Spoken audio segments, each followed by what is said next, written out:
వసుదేవసుతం దేవం కంసచాణూరమర్దనం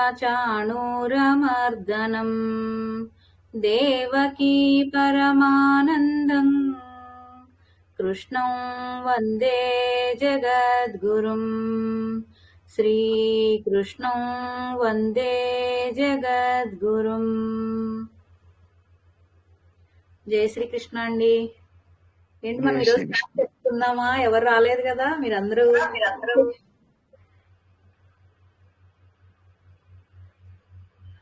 అందరు రివిజన్ చేసుకున్నారా అండి? ఏమన్నా డౌట్స్ ఉన్నాయా ఇంకా మీకు?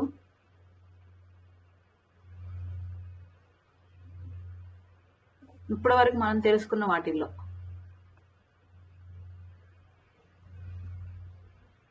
చక్రలక్ష్మి గారు నమస్తే మేడం.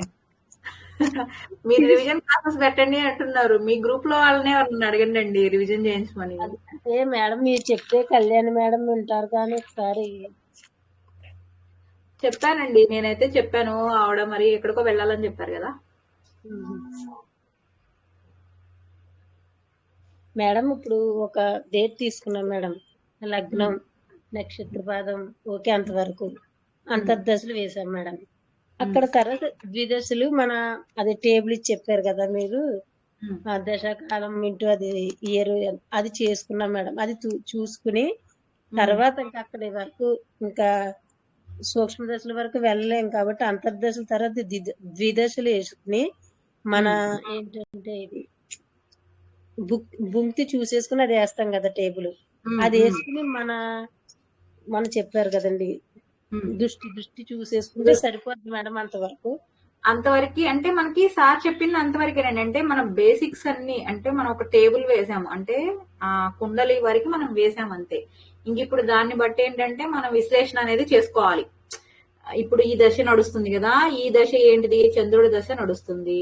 చంద్రుడి దశలో ఏ అంతర్దశ నడుస్తుంది నాకు ఈ ప్రజెంట్ టైంలో? చంద్రుడు ఉన్నాడా? చంద్రుడిలో లేకపోతే కుజుడు ఉన్నాడా? చంద్రుడిలో బుధుడు ఉన్నాడా? గురుడు ఉన్నాడా? శుక్రుడు ఉన్నాడా? శని ఉన్నాడా? రాహు ఉన్నాడా? కేతు ఉన్నావా అని చూసుకోవాలి. ఆ టైం పీరియడ్ ఏదో చూసుకోవాలి. ఇప్పుడు చంద్రుడిలో కుజుడు ఉన్నాడు అనుకోండి, కుజుడు మన ఆ బాక్స్ లో ఎక్కడ ఉన్నాడు? ఆ కుజుడు ఉన్నటువంటి ఆ భావం ఏంటి? ఆ భావానికి ఇతను మంచి చేసే, అంటే మనకు మంచి చేసేవాడైతే మంచి చేస్తాడు, లేదంటే చెడు చేసేవాడైతే చెడు చేస్తాడు. అట్లా మనం ఇంటర్ప్రిటేషన్ అనేది చేసుకోవాలి. అది ఇంకా సార్ చెప్పలేదండి. సార్ ఏమన్నారంటే భజగోవిందం నడుస్తుంది కదా ఇప్పుడు మనకి.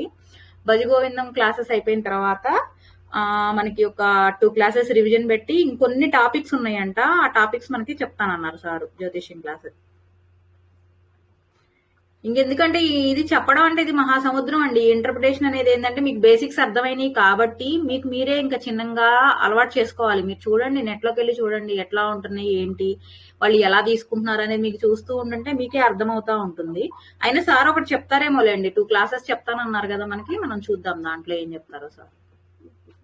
అంటే మేడం ఇది మనకి మొన్న లాస్ట్ క్లాస్ లో చూపించారు కదండి, ఈ గుండు ఇది పొజిషన్ వక్ర దృష్టి అది ఆ నెంబర్స్ మనం లగ్నం వేసుకున్నప్పుడు అక్కడి నుంచి స్టార్ట్ చేసుకుని మనం 12 భావాలు చూసుకున్న ఆ నెంబర్స్ అన్ని మేడం. అవి మీరు ఏది అడుగుతున్నారో నాకు ఎగ్జాక్ట్ గా అర్థం కావట్లా. ఒక్క నిమిషం ఉండండి, నేను లాస్ట్ లోదేనా మీరు అడుగుతుంది? నేను లాస్ట్ లో చెప్పిన టాపిక్ ఏనా? Last week before last week చెప్పారు కదా మేడం, ఉచ్చామీచం చెప్పారు కదా. ఒక్క నిమిషం ఉండండి. ఉచ్చ నీచం దగ్గర ముందుదా మీరు అడిగేది? అది ఉచ్చనీచం దృష్టి టేబులా మీరు అడుగుతుంది? అవును మేడం, అవును. దృష్టి టేబుల్ ఏముందండి, మీరు లగ్నం వేసుకున్నాగానే మనం ఏం చేస్తాము, నెట్ లో నుంచి లగ్నంతో పాటు మనం పుట్టిన సమయానికి ఏ గ్రహము ఎక్కడుంది ఏంటి అనేది తీసుకుంటాం కదా డీటెయిల్స్. అదే బాక్స్ ని తీసుకొని దాని నుంచి వేస్తున్నాం మనం ఇక్కడ. ఒక్క నిమిషం ఉండండి, నేను స్క్రీన్ ఓపెన్ చేస్తాను. కన్ఫ్యూజన్ ఏంటో నాకు అర్థం కదా.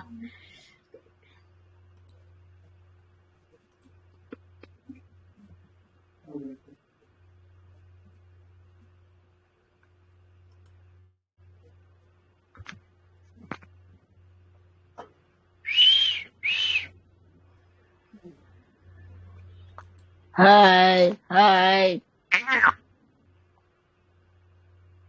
ఇదేనా మీరు అడుగుతుంది చక్రలక్ష్మి గారు? చక్రలక్ష్మి అవును మేడం. ఆ, అవునండి. ఏముంది దృష్టిలో ఈ బాక్స్ అనేది ఏముందండి మనము ఎవరైనా ఇంట్లో పెట్టుకోరా? ఎవరో వెనక బ్యాక్గ్రౌండ్ లో ఉన్నారు. జై శ్రీకృష్ణ.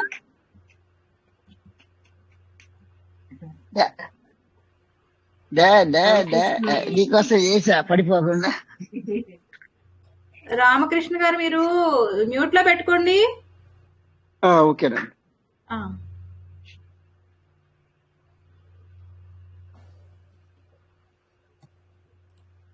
ఇదే కదండి చక్రలక్ష్మి గారు మీరు అడిగేది. అవును మేడం. అదే అంటే ఇది ఏ ప్లేస్ లో ఏ బాక్స్ లో ఎవరున్నారో తెలిసినది. ఇది మనం నెట్ లోంచి తీసుకొచ్చా అండి. మనం ఏంటంటే నెట్ లో తీసుకునేది ఏంటండి? మీరు లగ్నం వేసినప్పుడు ఈ బాక్స్ వేస్తున్నారు కదా, మీరు లగ్నం వచ్చి ఇది ఏంటి మీకు ఎగ్జాంపుల్ కోసం నేను ఇది వేరే బాక్స్ చూపిస్తున్నాను. మీరు ఒక జాతక చక్రం తీసుకున్నప్పుడు ఏం చేస్తారు? లగ్నంతో పాటు గ్రహాలు ఎక్కడెక్కడ ఉన్నాయనేది మీరు వేస్తున్నారా లేదా మీ బాక్స్ లో? అదే అది ఒకసారి మర్చిపోయాను. మనం లగ్నం వేసామండి. లగ్నం నుంచి 12 భావాలు చూపిస్తారు. దాని కింద నుంచి 1, 2, 3 అలా వేసుకోవాలి. ఏంటి ఒక్కసారి అది చెప్పండి మేడం. బ్యాక్ ఒక్క నిమిషం మీకు రివిజన్ చేస్తాను ఉండండి. రివిజన్ లో మీరు తెలుసుకుంటుండండి. మీరు కన్ఫ్యూజ్ అవుతున్నారు కొంచెం ఎక్కువ.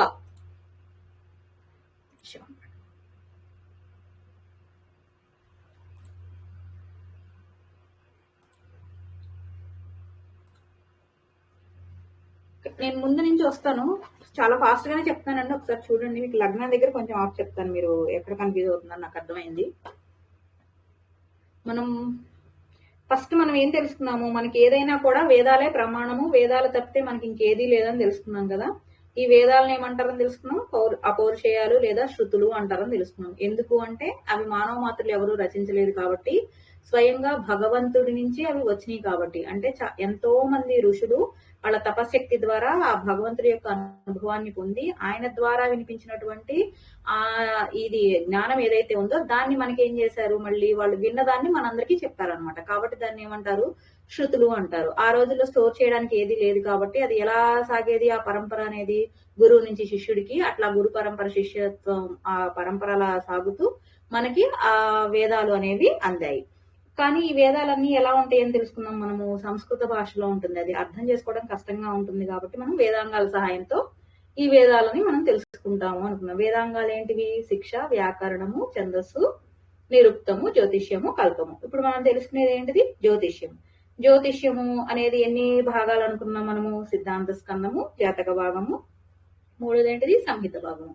సిద్ధాంత స్కందము అంటే ఏం లేదు, మ్యాథమెటికల్ ఆస్ట్రాలజీ మొత్తం ఆ ఖగోళం గురించినటువంటి క్యాలిక్యులేషన్స్ మొత్తం ఈ భాగంలో చెప్తారనమాట. అంటే బ్రహ్మాండాలు, మిల్కీవే గెలాక్సీలు, గ్రహాల గమనము, నక్షత్రాల కదలికలు ఎలా ఉన్నాయి, గ్రహణాలు ఎలా ఉంటాయి, కాలగణన, ఇలాంటి విషయాలన్నీ కూడా మనకి సిద్ధాంత స్కందంలో చెప్తారు. నెక్స్ట్ జాతక భాగంలో ఏముంటుంది? పర్సనల్, అంటే ఆ గ్రహాల పొజిషన్స్ ని బట్టి పర్సనల్ జాతకం, నా యొక్క జాతకం ఎలా ఉంటుంది, నా ఫ్యూచర్ ఎలా ఉంటుంది, లేకపోతే నా విద్య ఎలా ఉంటుంది, ఆరోగ్యం ఎలా ఉంటుంది, ఇలాంటివన్నీ కూడా ఆ గ్రహాల పొజిషన్స్ ని బట్టి పర్సనల్ గా అనమాట ఒక వ్యక్తి యొక్క జాతకం ఎలా ఉంటుంది అనేది చెప్పే భాగం జాతక భాగం. నెక్స్ట్ ఇది సంహిత భాగము. సంహిత అక్కడ తెలుస్తుంది. సమ్యక్ హితము అంటే మనకి మంచి చేసేది. అంటే మనకి ఏదైనా సంఘటన జరుగుతుంటే ముందుగా మనకి ఇన్ఫర్మేషన్ ఇచ్చేది సంహిత. అంటే ఖగోళంలో ఉన్నటువంటి సంఘటనలన్నీ కూడా మనకి ముందే తెలియజేస్తుంది అనమాట. అంటే ఏంటి? వాతావరణం ఎలా ఉంటుంది, భూకంపాలు ఎలా ఉంటాయి, మనకి అంటే వరదలు ఏమన్నా వస్తాయా, అగ్ని పర్వతాలు ఏమైనా ఇదవుతాయా, అలాంటివన్నీ. అంటే దీంట్లో ఇంకా శకునము, వాస్తు శాస్త్రం ఇవన్నీ కూడా దీంట్లో వస్తాయి అనమాట. ఇట్లా 3 భాగాలుగా విభజించాలని మనం తెలుసుకున్నాం. అట్లాగే మనం ఇంకేం తెలుసుకున్నాము? మనం అసలు ఈ కాలగణన భారతదేశంలో మనం వాడేది మొత్తం ఎన్ని పద్ధతులు? మొత్తం 3 పద్ధతుల్లో ఈ కాలగణన అనేది ఉంటుంది. ఒకటేమో సౌరమానము, రెండోది చాంద్రమానము, మూడోది వచ్చేసి బృహస్పతి మానము అని తెలుసుకున్నాం. కాకపోతే ఇప్పుడు ఏంటంటే ప్రజెంట్ బృహస్పతి మానం అనేది వాడుకలో లేదు. మనం వాడేది ఓన్లీ సౌరమానము, చాంద్రమానము. ఇది తెలుసుకునే ముందు అసలు మనం ప్రతిరోజు చూసేవి ఏంటివి? మనం ప్రత్యక్షంగా రోజు చూసేది ఏంటిది? సూర్యుని చూస్తాం, చంద్రుని చూస్తాం, నక్షత్రాలు చూస్తాం. మరి వీటి యొక్క గమనం ఎలా ఉంటుంది అంటే భూమి తన చుట్టూ తాను తిరుగుతూ ఉంటుంది. అట్ ద సేమ్ టైం సూర్యుడి చుట్టూ కూడా రొటేట్ అవుతూ ఉంటుంది. చంద్రుడు ఎలా ఉంటాడు? చంద్రుడు భూమి చుట్టూ తిరుగుతూ ఉంటాడు అనమాట. ఇది మనందరికీ తెలుసు. మరి మనం ఎక్కడున్నామంటే ఈ అనంత విశ్వంలో మిల్కీ వే అనేటువంటి ఒక గెలాక్సీలో ఉన్నాం అనమాట. ఆ మిల్కీ వే అనే గెలాక్సీలు కోటాను, అంటే ఒక గెలాక్సీ పేరు చెప్తున్నాను అంతే. ఇలాంటి గెలాక్సీలు కోటాను కోట్లు ఉన్నాయి ఈ ప్రపంచంలో. ఒక మిల్కీ వే అనే గెలాక్సీలో ఒక సౌరమండలంలో, మళ్ళీ ఆ గెలాక్సీలో బోలెడని సౌరమండలాలు ఉంటాయి. వాటిలో ఒక సౌరమండలంలో మనం ఉన్నాం. సౌరమండలంలో మనం తెలుసుకున్నాం కదా ఏమేం గ్రహాలు ఉంటాయి. ఫస్ట్ సూర్యుడు, నెక్స్ట్ కక్షలో ఎవరు ఉంటారు, శుక్రుడు, తర్వాత నెక్స్ట్ సూర్యుడి తర్వాత బుధుడు, బుధుడి తర్వాత శుక్రుడు, శుక్రుడి తర్వాత భూమి, భూమి తర్వాత కుజుడు, కుజుడి తర్వాత గురువు, గురువు తర్వాత శని, శని తర్వాత యురేనస్, నెప్ట్యూన్ అని 2 గ్రహాలు ఉంటాయి. అవి మనం ఇప్పుడు తీసుకోవట్లేదు జాతక చక్రంలో. వాటి ప్లేస్ లో మనం ఏం చేస్తున్నాము, ఛాయాగ్రహాలైనటువంటి రాహు, కేతు అనేటటువంటి 2 గ్రహాలను తీసుకుంటున్నాము అని మనం తెలుసుకున్నాం. నెక్స్ట్ మనం ఏమనుకున్నాం, సౌరమానము అంటే ఏంటి అంటే సూర్యుడు ఒక్కొక్క రాశిని కంప్లీట్ చేసుకుంటూ, అంటే ఒక్కొక్క రాశిలో ఎంత టైం ఉంటాడని తెలుసుకున్నాము. 30 రోజులు ఉంటాడు అనుకున్నాం కదా. అంటే సూర్యుడి యొక్క గమనాన్ని ఆధారంగా చేసుకొని చెప్పే కాలాన్ని ఏమంటారు అంటే సౌరమానము అంటారు. సూర్యుడు ఎన్ని రోజులు తిరుగుతాడు అంటే ఒక రాశి చక్రాన్ని కంప్లీట్ చేయడానికి 1 నెల చక్రం మొత్తం కంప్లీట్ చేయడానికి 1 సంవత్సరం పడుతుంది. ఒక రాశిని కంప్లీట్ చేయడానికి ఎంత టైం పడుతుంది అనుకున్నా, 1 నెల పడుతుంది అన్నమాట. అట్లాగే చాంద్రమానం అంటే చంద్రుడు భూమి చుట్టూ తిరిగే కాలాన్ని ఆధారంగా చేసుకుని తెలిపేదాన్ని చాంద్రమానము అనుకున్నాం. చాంద్రమానం అంటే ఎట్లా, చంద్రుడు ఎలా తిరుగుతాడు, 27 నక్షత్రాల చుట్టూ, అంటే ఒక్కొక్క నక్షత్రంలో ఒక్కొక్క రోజు ఉంటూ మొత్తం ఒక సర్కిల్ కంప్లీట్ చేయడానికి ఆయనకి ఎంత టైం పడుతుంది, 27.3 days పడుతుంది యాక్చువల్ గా. కానీ మనం అక్కడ చూడాల్సింది ఏంటి అంటే చంద్రుడు భూమి చుట్టూ తిరుగుతూ ఉంటాడు, కానీ అట్ ద సేమ్ టైము భూమి వెళ్ళి సూర్యుడి చుట్టూ కూడా తిరుగుతుంటుంది. కాబట్టి ఆ రెండింటిని ఈక్వల్ చేసినప్పుడు ఏమవుతుందంటే ఆ టైం ని మనం కనుక ఇది చేస్తే చంద్రుడు భూమి చుట్టూ తిరగడానికి పట్టే టైం 29.5 days అవుతుంది అనమాట. నెక్స్ట్ మనం ఇంకా ఏం తెలుసుకున్నాము, సౌరమానంలో మొత్తం అసలు మనకి రాసులు ఎన్ని ఉంటాయి, నక్షత్రాలు ఎన్ని ఉంటాయి, గ్రహాలు ఎన్ని ఉంటాయి అనేది ఇప్పుడు తెలుసుకున్నాం. గ్రహాలు తెలుసుకున్నాం, నక్షత్రాలు 27 ఉంటాయి అని తెలుసుకున్నాం. అట్లాగే రాసులు ఎన్ని ఉంటాయి అని తెలుసుకున్నాం, 12. ఏంటివి ఆ రాసుల పేర్లు, మేషము, వృషభము, మిథునము, కర్కాటకము, సింహము, కన్య, తుల, వృశ్చికము, ధనస్సు, మకరము, కుంభము, మీనము. అలాగే నక్షత్రాలు 27. మళ్ళీ ఒక్కొక్క నక్షత్రాన్ని ఎన్ని పాదాలుగా విభజించారని తెలుసుకున్నాం, ఒక నక్షత్రాన్ని 4 పాదాలుగా విభజించారని కూడా తెలుసుకున్నాం. నెక్స్ట్ ఈ సౌరమానంలో మనం ఏం తెలుసుకున్నామంటే సూర్యుడు గనక ఈ మకర రాశిలో, అంటే సూర్యుడు ఒక రాశి నుంచి ఒక రాశికి మారటాన్ని ఏమనుకున్నాము అంటే మనము సంక్రమణము లేదా సంక్రాంతి అనుకున్నాం. అంటే ఇప్పుడు సూర్యుడు ధనుసు రాశి నుంచి మకర రాశిలోకి వచ్చాడు అనుకోండి, మనం అప్పుడు ఏమంటాం అంటే మకర సంక్రాంతి అంటాం. అంటే January 15th జరిగేది ఏంటిది మనకి మకర సంక్రమణము. అంటే సూర్యుడు ఏం చేస్తున్నాడు, ధనుసు రాశిలో నుంచి మకర రాశిలోకి వస్తున్నాడు కాబట్టి దాన్ని మకర సంక్రమణము అంటాం. ఆ మకర సంక్రమణం నుంచి మళ్ళీ కర్కాటక సంక్రమణం జరిగేటటువంటి వరకు ఉన్నటువంటి మధ్య సమయాన్ని ఏమంటారని తెలుసుకున్నాము, ఉత్తరాయణ పుణ్యకాలము అంటారని తెలుసుకున్నాం. అట్లాగే కర్కాటక సంక్రమణం నుంచి మళ్ళీ మకర సంక్రమణం జరిగే వరకు ఉన్నటువంటి సమయాన్ని ఏమనుకున్నామంటే దక్షిణాయన పుణ్యకాలము అంటారు అని తెలుసుకున్నాం. నెక్స్ట్ చంద్రుడు ఏమనుకున్నాము, చంద్రుడు మొత్తం అంటే మనకి పౌర్ణమి ఏర్పడుతుంది కదా, ప్రతి నెల పౌర్ణమి ఏర్పడుతుంది కదా, ఆ పౌర్ణమి ఏర్పడిన రోజు చంద్రుడు ఏ నక్షత్రంలో ఉంటే ఆ పేరుని ఆ నెలకి పెట్టారు అని మనం ఎన్నుకున్నాం. ఎందుకంటే మొత్తం మనకి ఎన్ని నెలలు ఉన్నాయి, 12 నెలలు. ఆ 12 నెలలు ఎలా పెట్టారు, చైత్ర మాసం, మాసాలు ఉన్నాయి కదా మనకి, చైత్రము, వైశాఖము, జ్యేష్ఠము, ఆషాఢము, శ్రావణము, భాద్రపదము, ఆశ్వేజం, కార్తీకం, మార్గశిరం, పుష్యం, మాఘం, పాల్గొనం అని. ఇవి ఎలా వచ్చినాయి అంటే ఏ రోజైతే మనకి పౌర్ణమి సంభవిస్తుందో ఆ రోజు చంద్రుడు ఏ నక్షత్రంలో ఉన్నాడు ఆ నక్షత్రం పేరు మీద ఆ మాసాలు పెట్టారనమాట. సో మొత్తం ఉన్నది 27 నక్షత్రాలు అయితే, కానీ 12 నక్షత్రాలకు మాత్రమే వాటికి అవకాశం ఉంది అని తెలుసుకున్నాం. ఇంకా తర్వాత మనకి సౌరమానము అంటే 365 రోజులని, చంద్రమానం అంటే 354 days వస్తుంది అని తెలుసుకున్నాం. మరి ఈ రెండింటిని మరి ఎలా ఇది ఈక్వల్ చేయాలి, దానికి ఒక అధిక మాసాన్ని తీసుకొచ్చారు. 3 years అంటే అప్రాక్సిమేట్ గా 32 months ఒకసారి మనకు ఒక అధిక మాసం వస్తుంది. ఎందుకంటే 365 కి 354 కి మధ్య డిఫరెన్స్ అంతా 11 రోజులు. అంటే సంవత్సరానికి మీకు 11 రోజులు డిఫరెన్స్ వస్తుంది. కాబట్టి 3 సంవత్సరాలు అయ్యేటప్పుడు మీకు అప్రాక్సిమేట్ గా 33 days అవుతుంది. కాబట్టి దాన్ని అధిక మాసం కింద తీసుకొని ఈక్వలైజేషన్ చేసేస్తున్నారు అనమాట. తర్వాత మనము పంచాంగం అంటే తిథి, వారము, నక్షత్రము, యోగము, కరణము అని తెలుసుకున్నాం. తిథి అంటే ఏంటి, తిథి అంటే సూర్యుడికి చంద్రుడికి మధ్య ఉన్నటువంటి యాంగిల్ అన్నమాట. మనం భూమి నుంచి చూస్తున్నప్పుడు సూర్యుడికి చంద్రుడికి మధ్య ఉన్నటువంటి యాంగిల్ డిఫరెన్స్ ఏదైతే ఉంటుందో దాన్ని తిథి అంటారు. మరి తిథి తెలుసుకోవడం వల్ల ప్రతిరోజు ఈ తిథి, వార, నక్షత్రాలు తెలుసుకోవడం వల్ల మనకి ఏదో ఒక ఉపయోగం అయితే కంపల్సరీగా ఉంటుంది. ఏంటిదా ఉపయోగము, తిథి తెలుసుకోవడం వల్ల మనకి సంపదలు, జ్ఞానం లభిస్తుంది. అట్లాగే నెక్స్ట్ వారం తెలుసుకోవడం వల్ల ఏమవుతుంది, మనం ఆపదల నుంచి రక్షించబడతాం. నెక్స్ట్ తిథి తర్వాత వారం తర్వాత ఏంటిదంటే నక్షత్రం తెలుసుకోవడం వల్ల ఏమి మనకి ఉపయోగం అంటే ఆ నక్షత్రానికి సంబంధించినటువంటి దోషాలు ఏవైతే ఉంటాయో వాటి నుంచి మనకి తప్పించుకునే అవకాశం ఉంటుందన్నమాట. నెక్స్ట్ యోగము. యోగం తెలుసుకోవడం వల్ల ఏమవుతుంది, మనము యోగం తెలుసుకుంటే మనలో ఉన్నటువంటి రోగాలు, అంటే రోగాలు అంటే ఏదో భయంకరమైన రోగాలని కాదు, మనకి శరీరంలో ఉన్నటువంటి వాతము కఫ దోషాలు ఏవైతే ఉంటాయో అవి తగ్గుతాయి అని చెప్తారనమాట. నెక్స్ట్ కరణము. కరణం తెలుసుకోవడం వల్ల ఏమవుతుంది అంటే మనకి కార్యసిద్ధి, అంటే మనం ఏదైనా గనక ఒక కార్యము చెయ్యాలి అని మనం అనుకుంటే అది తెలుసుకుంటే గనక ఏమవుతుంది అంటే మనం అనుకున్న కార్యములో సిద్ధి జరుగుతుంది అని అంటారు. ఇది మనం ఏంటిది పంచాంగం అంటే ఏంటో అనేది తెలుసుకున్నాం. తర్వాత మనం ఏం తెలుసుకున్నాము, ఒక్కొక్క గ్రహానికి వాటి స్వక్షేత్రాలు ఉంటాయి అని తెలుసుకున్నాము. సూర్యుడికి స్వక్షేత్రం ఏదండి చెప్పండి ఎవరైనా, సూర్యుడి స్వక్షేత్రం ఏంటి? ఏంటో నేనే చెప్తున్నాను, ఎవరు మాట్లాడలేదు. చంద్రుడికి ఓకే. శుక్రుడికి తులారాశి. ఓకే. గురుడికి ధనుర్మీనాలు. ఓకే. మరి శుక్రుడికి మరి తుల ఒకటే చెప్పారు. శుక్రుడు వృషభ రాశి తులారాశి. అవునండి. మరి రాహుకేతులకు ఉన్నాయా? రాహుకేతులు స్వక్షేత్రాలు లేవండి. సూర్యుడికి వచ్చేసి సింహరాశి, అట్లాగే చంద్రుడికి వచ్చేసి కర్కాటక రాశి, కుజుడికి వచ్చేసి మేషము వృచ్చికము, నెక్స్ట్ బుధుడికి వచ్చేసి కన్యా మిథునము, తర్వాత గురుడికి వచ్చేసి ధనుస్సు మీనము, తర్వాత శుక్రుడికి వచ్చేసి వృషభము తుల, శనికి వచ్చేసి మకరము కుంభము, రాహుకేతులకి ఏమీ లేవన్నమాట. తర్వాత మనం ఏం తెలుసుకున్నాము, భూమి తన చుట్టూ తను తిరగడానికి ఎంత టైం పడుతుందని తెలుసుకున్నామండి. 24 గంటలు పడుతుంది కదా. 24 గంటలు అంటే ఎంత? 1440 నిమిషాలు. అంటే 360 డిగ్రీ సర్కిల్ తిరగడానికి 1440 నిమిషాలు పడితే 1 డిగ్రీ తిరగడానికి ఎంత టైం పడుతుంది మనకి? 4 నిమిషాలు పడుతుందని మనం తెలుసుకున్నాం దీంట్లో. నెక్స్ట్ సౌరమానము ఎప్పటి నుంచి ఎప్పుడు, అంటే సూర్యుడు ఏ తేదీల్లో ఎప్పటి నుంచి ఎప్పటి వరకు జరుగుతుంది అంటే మేష రాశిలో ఎప్పుడు ఉంటాడు సూర్యుడు? ఏప్రిల్ 14 నుంచి మే 14 వరకు ఉంటాడు. వృషభంలో ఎప్పుడు ఉంటాడు? మే మిడిల్ నుంచి జూను. అట్లా మనం ఇవన్నీ కూడా తెలుసుకున్నాము. నెక్స్ట్ తిథులు తెలుసుకున్నాం కదా. పౌర్ణమి తిథులు అంటే పౌర్ణమి శుక్లపక్షం అంటారని, అమావాస్య అంటే కృష్ణపక్షం అంటారని తెలుసుకున్నాము.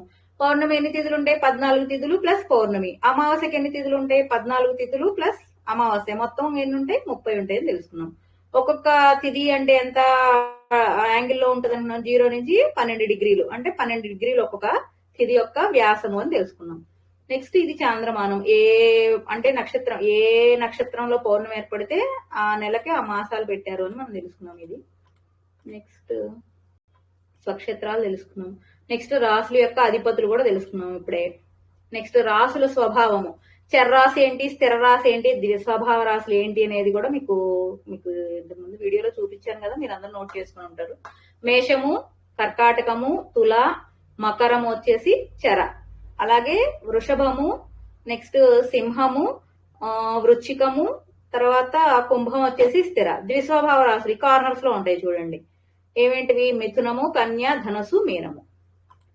అట్లాగే లింగము, పురుష రాశి ఏంటిది, స్త్రీ రాశి ఏంటిది. ఒకటి మేషం పురుష అయితే తర్వాతది స్త్రీ, పురుష స్త్రీ. ఇది కూడా తెలుసుకున్నాము. నెక్స్ట్ రాశుల యొక్క తత్వాలు అంటే అగ్నితత్వం, పృథ్వీతత్వం, వాయుతత్వం. 4 తత్వాల్లో జలతత్వం.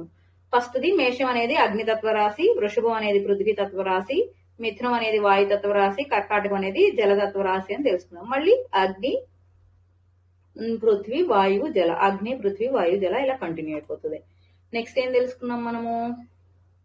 జన్మ తేదీనే ఇది ఓకే. నెక్స్ట్ గురువు శుక్రుడు గ్రహాలన్నింటికంటే అంటే సహజ సిద్ధ గుణాలు, అంటే సహజంగా సహజ శుభులు ఎవరు అంటే గురువు శుక్ర గ్రహాలు అన్నింటికంటే కూడా గొప్ప గ్రహాలు, అంటే శుభ గ్రహాలు అని. అట్లాగే సగం అంటే పూర్ణ చంద్రుడు, చంద్రుడు ఎప్పుడైతే పూర్ణంగా ఉంటాడో అప్పుడు కూడా ఆయన శుభ గ్రహాల్లోకి వస్తాడు అనమాట. మరి ఇక్కడ పాపగ్రహాలు అంటే అదేదో ఇదనుకోకండి. ఎందుకు సూర్యుడిని పాపగ్రహంలో వేశారంటే ఇప్పుడు సూర్యుడి నుంచి మనకి ఇది వస్తుంది, సూర్యరశ్మి వస్తుంది, మనకి జీవనాధారం అన్ని కరెక్ట్ గా ఉంటాయి. కానీ ఆ వేడి ఎక్కువ అవటం వల్ల మనకి ఎఫెక్ట్స్ అవుతూ ఉంటాం కదా, అందువల్ల పాపగ్రహాలు వేశారు. అంతేగాని ఇవేంటంటే వాళ్ళ యొక్క సహజ లక్షణాలను బట్టి ఇది మనకి చెప్పారు అంతే. అలా సహజ లక్షణాల్లో మంచి చేసే గ్రహాలు మంచివి ఏంటి అంటే గురుడు, శుక్రుడు, పూర్ణచంద్రుడు. పాపగ్రహాలు అంటే సూర్యుడు, కుజుడు కూడా ఉంటాడు కానీ ఇంక దూకుడు ఎక్కువ, ఆ యుద్ధ దీంట్లో ఎక్కువగా ఉంటాడు, రజోగుణంతో ఎక్కువ ఉంటాడు. అట్లాగే శని సంగతి తెలుసు. ఇక రాహు కేతువులు వీళ్ళు ఇంకే. క్షీణ చంద్రుడు అంటే ఇక చంద్రుడు అప్పుడు మనకి మంచి ఇవ్వడు కదా, అందుకని ఇవన్నీ పాపగ్రహాల్లోకి వస్తాయి. సగం శుభగ్రహాలు ఏంటి అంటే చంద్రుడు, బుధుడు, రాహు, కేతువు. ఎందుకంటే చంద్రుడు క్షీణంలో ఉన్నప్పుడు మనకి పూర్ణ చంద్రుడిగా ఉన్నప్పుడు మంచి చేస్తాడు. బుధుడు ఏంటంటే తటస్థం, ఎవరితో ఉన్నా కూడా అంటే మంచి వాళ్ళతో ఉంటే మంచి చేస్తాడు, చెడాళ్ళతో ఉంటే చెడు చేస్తాడు అనమాట. రాహు కేతులు కూడా అంతే, ఎవరైనా మంచి వాళ్ళతో ఉంటే వీళ్ళు ఇవ్వాల్సినటువంటి 100% చెడులో 50% పోయి 50% చెడు చేస్తాయి. అందుకని వాటిని ఈ సగం శుభగ్రహాల్లో వేశారు. నెక్స్ట్ మనం ఇది కూడా తెలుసుకున్నాం, తిథి తెలుసుకుంటే ఏంటి వారం అనేది. నెక్స్ట్ యోగాలు ఎన్ని ఉన్నాయి, 27 యోగాలు ఉన్నాయని తెలుసుకున్నాము. అట్లాగే కరణాలు ఎన్ని ఉన్నాయని తెలుసుకున్నాము. 7 చరకరణాలు, 4 స్థిర కరణాలు ఉన్నాయని తెలుసుకున్నాము. అవి ఏమేంటి, ఈ ఎక్కువ స్థిర కరణాలు అనేవి ఎప్పుడు కూడా అమావాస్య ముందు వస్తాయి అని తెలుసుకున్నాము. ఇవి టేబుల్స్ చూసుకోండి, మీకు ఆల్రెడీ నేను వీడియోస్ పెట్టాను. నెక్స్ట్ తారాబలం తెలుసుకున్నాం. తారాబలం అంటే ఏంటి, వధువు యొక్క అంటే ఆ బలం తెలుసుకోవడం, అంటే మనకి ఎలా ఉంది నక్షత్రం నుంచి నక్షత్రానికి మధ్య ఉన్నటువంటి దీన్ని బట్టి, బలాన్ని బట్టి మనకి మంచిగా ఉందా లేకపోతే చెడుగా ఉందా అనేది. ఇప్పుడు వధువు యొక్క నక్షత్రం నుంచి వరుడు యొక్క జన్మ నక్షత్రం నుంచి మనం ఎట్లా క్లాక్ వైజ్ లో ఇలా లెక్కించుకుంటూ వెళ్ళాలన్నమాట. లెక్కించుకుంటూ వెళ్ళి ఆ లెక్కించినటువంటి సంఖ్య ఏదైతే ఉందో అది 9 లోపల ఉందనుకోండి, అదే నంబర్ తీసుకోవాలి. కాదు మనం లెక్కించినప్పుడు 9 కంటే ఎక్కువ వస్తే ఏం చేయాలి, దాన్ని 9తో భాగించి మిగిలిన శేషాన్ని తీసుకోవాలి. అంటే 9 ఒకటిలో 9, సపోజ్ అక్కడ మనకు 12 వచ్చింది అనుకోండి, అప్పుడు 9 ఒకటిలో 9 పోతే మనకి ఎంత మిగులుతుంది, అక్కడ శేషం అనేది 3 కదా మనం మిగిలేది. సో ఆ శేషాన్ని తీసుకోవాలన్నమాట. ఆ శేష సంఖ్య ఆధారంగా ఇక్కడేమో 9 లోపు ఉంటే ఆ నంబర్ తీసుకోవాలి, ఎక్కువ ఉంటే ఆ శేష సంఖ్య అయితే ఏది ఉంటుందో అది తీసుకోవాలన్నమాట. తీసుకొని ఇక్కడ మీకు పక్కన ఇచ్చాను కదా, 1 అయితే జన్మతార, 2 అయితే సంపత్తార, 3 అయితే విపత్తు తార, 4 అయితే క్షేమతార, 5 అయితే ప్రత్యర్థార, 6 అయితే సాధన తార, 7 అయితే నైజన తార, 8 అయితే మిత్రతార, 9 అయితే పరమ మిత్రతార. వీటిల్లో ఎప్పుడు కూడా సరి సంఖ్య వచ్చినాయి అన్ని శుభమైన తారాబలాలండి. 0, 2, 4, 6, 8, 9 వస్తే ఇవి మంచివి చేస్తాయి అని. అదే మనకి 1, 3, 5, 7 వచ్చినాయి అనుకోండి, అశుభమైనటువంటి తారాబలం. అన్నిటికంటే డేంజర్ ఏంటంటే 7 వచ్చింది అంటే అది కొంచెం అత్యంత ప్రమాదకరమైంది అని మనం అర్థం చేసుకోవాలన్నమాట. తర్వాత దేవగణంలో కదా మేడం, ఏంటమ్మా మీరు స్క్రీన్ షేర్ చేయట్లేదు కదా మేడం? రావట్లేదా మీకు స్క్రీన్?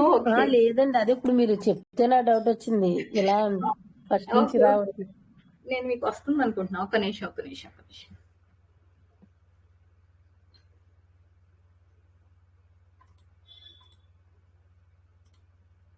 ఇప్పుడు వస్తుందా?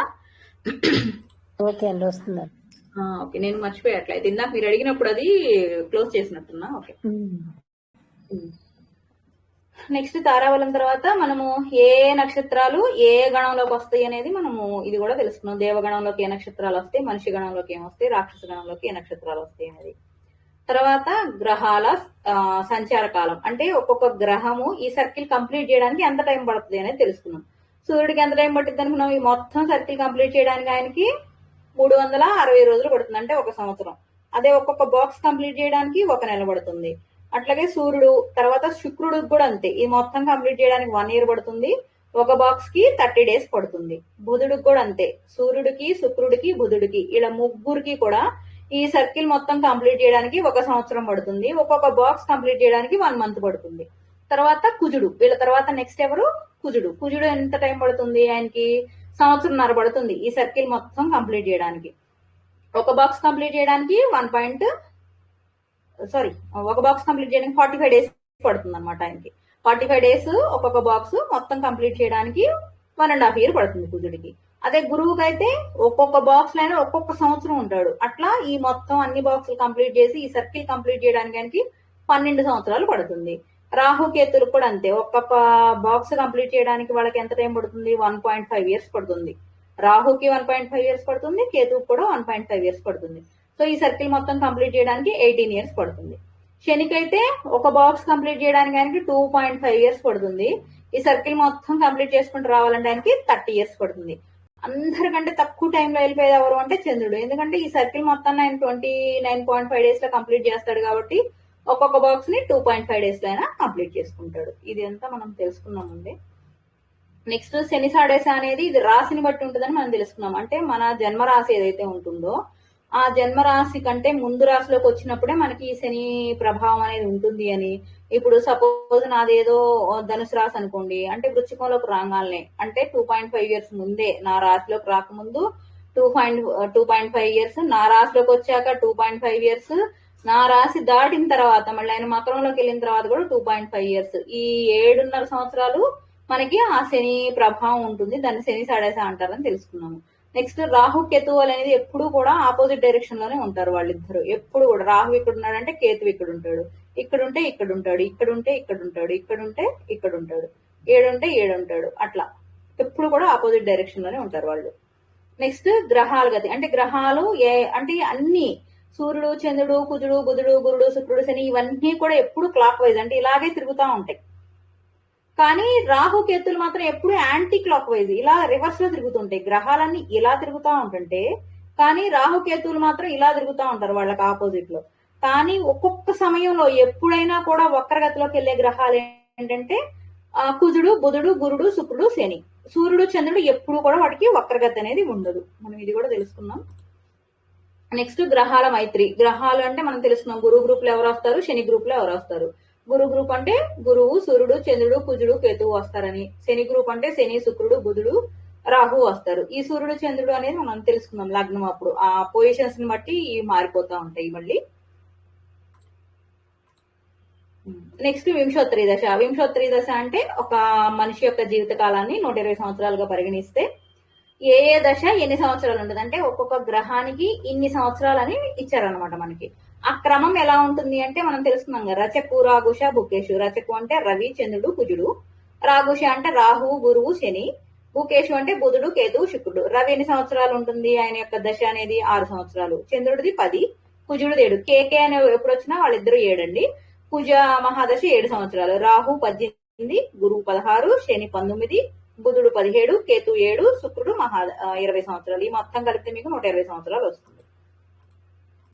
నెక్స్ట్ ఇక మనం ఇక్కడ లగ్నం వేయటం ఏంటి అంటే అసలు ఒక వ్యక్తి పుట్టంగానే మనం లగ్నం ఎలా వేస్తాము, ఎలా క్యాలిక్యులేట్ చేస్తాము అనేది తెలుసుకుందాం. దాన్ని ఎట్లా చేస్తాము, సూర్యుడి యొక్క పొజిషన్ ఆధారంగా మనం లగ్నం అనేది చేస్తాం. ఫస్ట్ ఆ లగ్నం క్యాలిక్యులేట్ చేయాలంటే మనకి ఏం కావాలి, ఆ వ్యక్తి పుట్టినటువంటి తేదీ, నెల, సంవత్సరము, సమయము, జన్మస్థలము, ఆ వివరాలన్నీ కూడా మనకు కంపల్సరీగా కావాలి. అవి తెలిస్తే ఏంటంటే మనం ముందు చెప్పుకున్నాం కదా, సూర్యుడు ఏ రాశిలో ఉంటే మనకి ఆ సంక్రమణం జరుగుతుందని. సో అలాగే సూర్యుడు అప్పుడు అతను పుట్టినప్పుడు ఏ రాశిలో ఉంటే ఆ లగ్నము ఫస్ట్ లగ్నం అవుతుంది అనమాట. సపోజ్ నేను మేష రాశిలో అంటే సూర్యుడు మేష రాశిలో ఉన్నాడు అనుకోండి, ఆయన ఏ టైంలో ఉంటాడు, ఏప్రిల్ 15 నుంచి మే మధ్యలో ఉంటాడు. ఆ టైంలో ఎవరైనా పుడితే ఏమవుతుంది, ఆ రోజులో మొదటి లగ్నం ఏమవుతుంది, మేష లగ్నం అవుతుంది.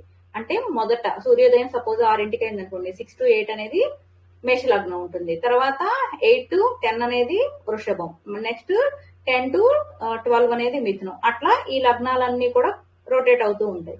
అది ఎలా ఉంటుంది అంటే ఏప్రిల్ 15 నుంచి మే 15 వరకు ఫస్ట్ లగ్నం మేష లగ్నమే ఉంటుంది. కానీ డేస్ పెరిగే కొద్దికి ఏమవుతుందంటే ఈ ఫస్ట్ మనకి 2 hours టైం అనేది ఏదైతే అనుకున్నాం అంటే 2 hours నేను మామూలుగా చెప్తున్నాను, వీటికి ఫిక్స్డ్ ఒక మనకి ఉందండి, మీకు తెలుసు కదా మీ అందరికి. ఆ టైంలో 4 minutes, ఎందుకంటే భూమి సూర్యుడు చుట్టూ తిరిగేది 1 degree కాబట్టి ప్రతిరోజు 4 నిమిషాలు తగ్గుతుంది. అదేమవుతుంది వెళ్ళి వెనక్కి యాడ్ అవుతుంది. మీకు ఇది ఇంతకు ముందు ప్రీవియస్ వీడియోస్ లో చూపించాను, ఒకసారి మళ్ళీ అది క్లియర్ గా చూడండి, మీకు వీడియోలో చూపించాను అక్కడ. సో మనం ఏ సూర్యుడు ఏ రాశిలో ఉంటే అది మొదటి లగ్నం అవుతుందని దాన్ని బట్టి మనం లగ్నాన్ని క్యాలిక్యులేట్ చేస్తామని తెలుసుకున్నాం. ఆ లగ్నాన్ని మనం ఎలా చేయొచ్చు, ఒకటి మాన్యువల్ గా చేయొచ్చు అని తెలుసుకున్నాం, ఒకటేమో ఆన్లైన్ లో తెలుసుకోవచ్చు అని తెలుసుకున్నాం, ఇంకొకటి వచ్చేసి పంచాంగంలో ఉంటుంది, పంచాంగంలో ఉన్న డేటాని బట్టి మనం లగ్నాన్ని తీసుకోవచ్చు అని తెలుసుకున్నాం. పంచాంగంలో అయితే ఇలా ఉంటుంది, సపోజ్ జూన్ 14th నుంచి ఇచ్చారు కదా, ఇది జూన్ 18th నేను 2 గంటలకు పుట్టాను అనుకోండి, మధ్యాహ్నం 2ంటికి పుట్టాను అనుకోండి, అప్పుడు నాది ఏ లగ్నం అవుతుంది, ఏ లగ్నం అవుతుందండి?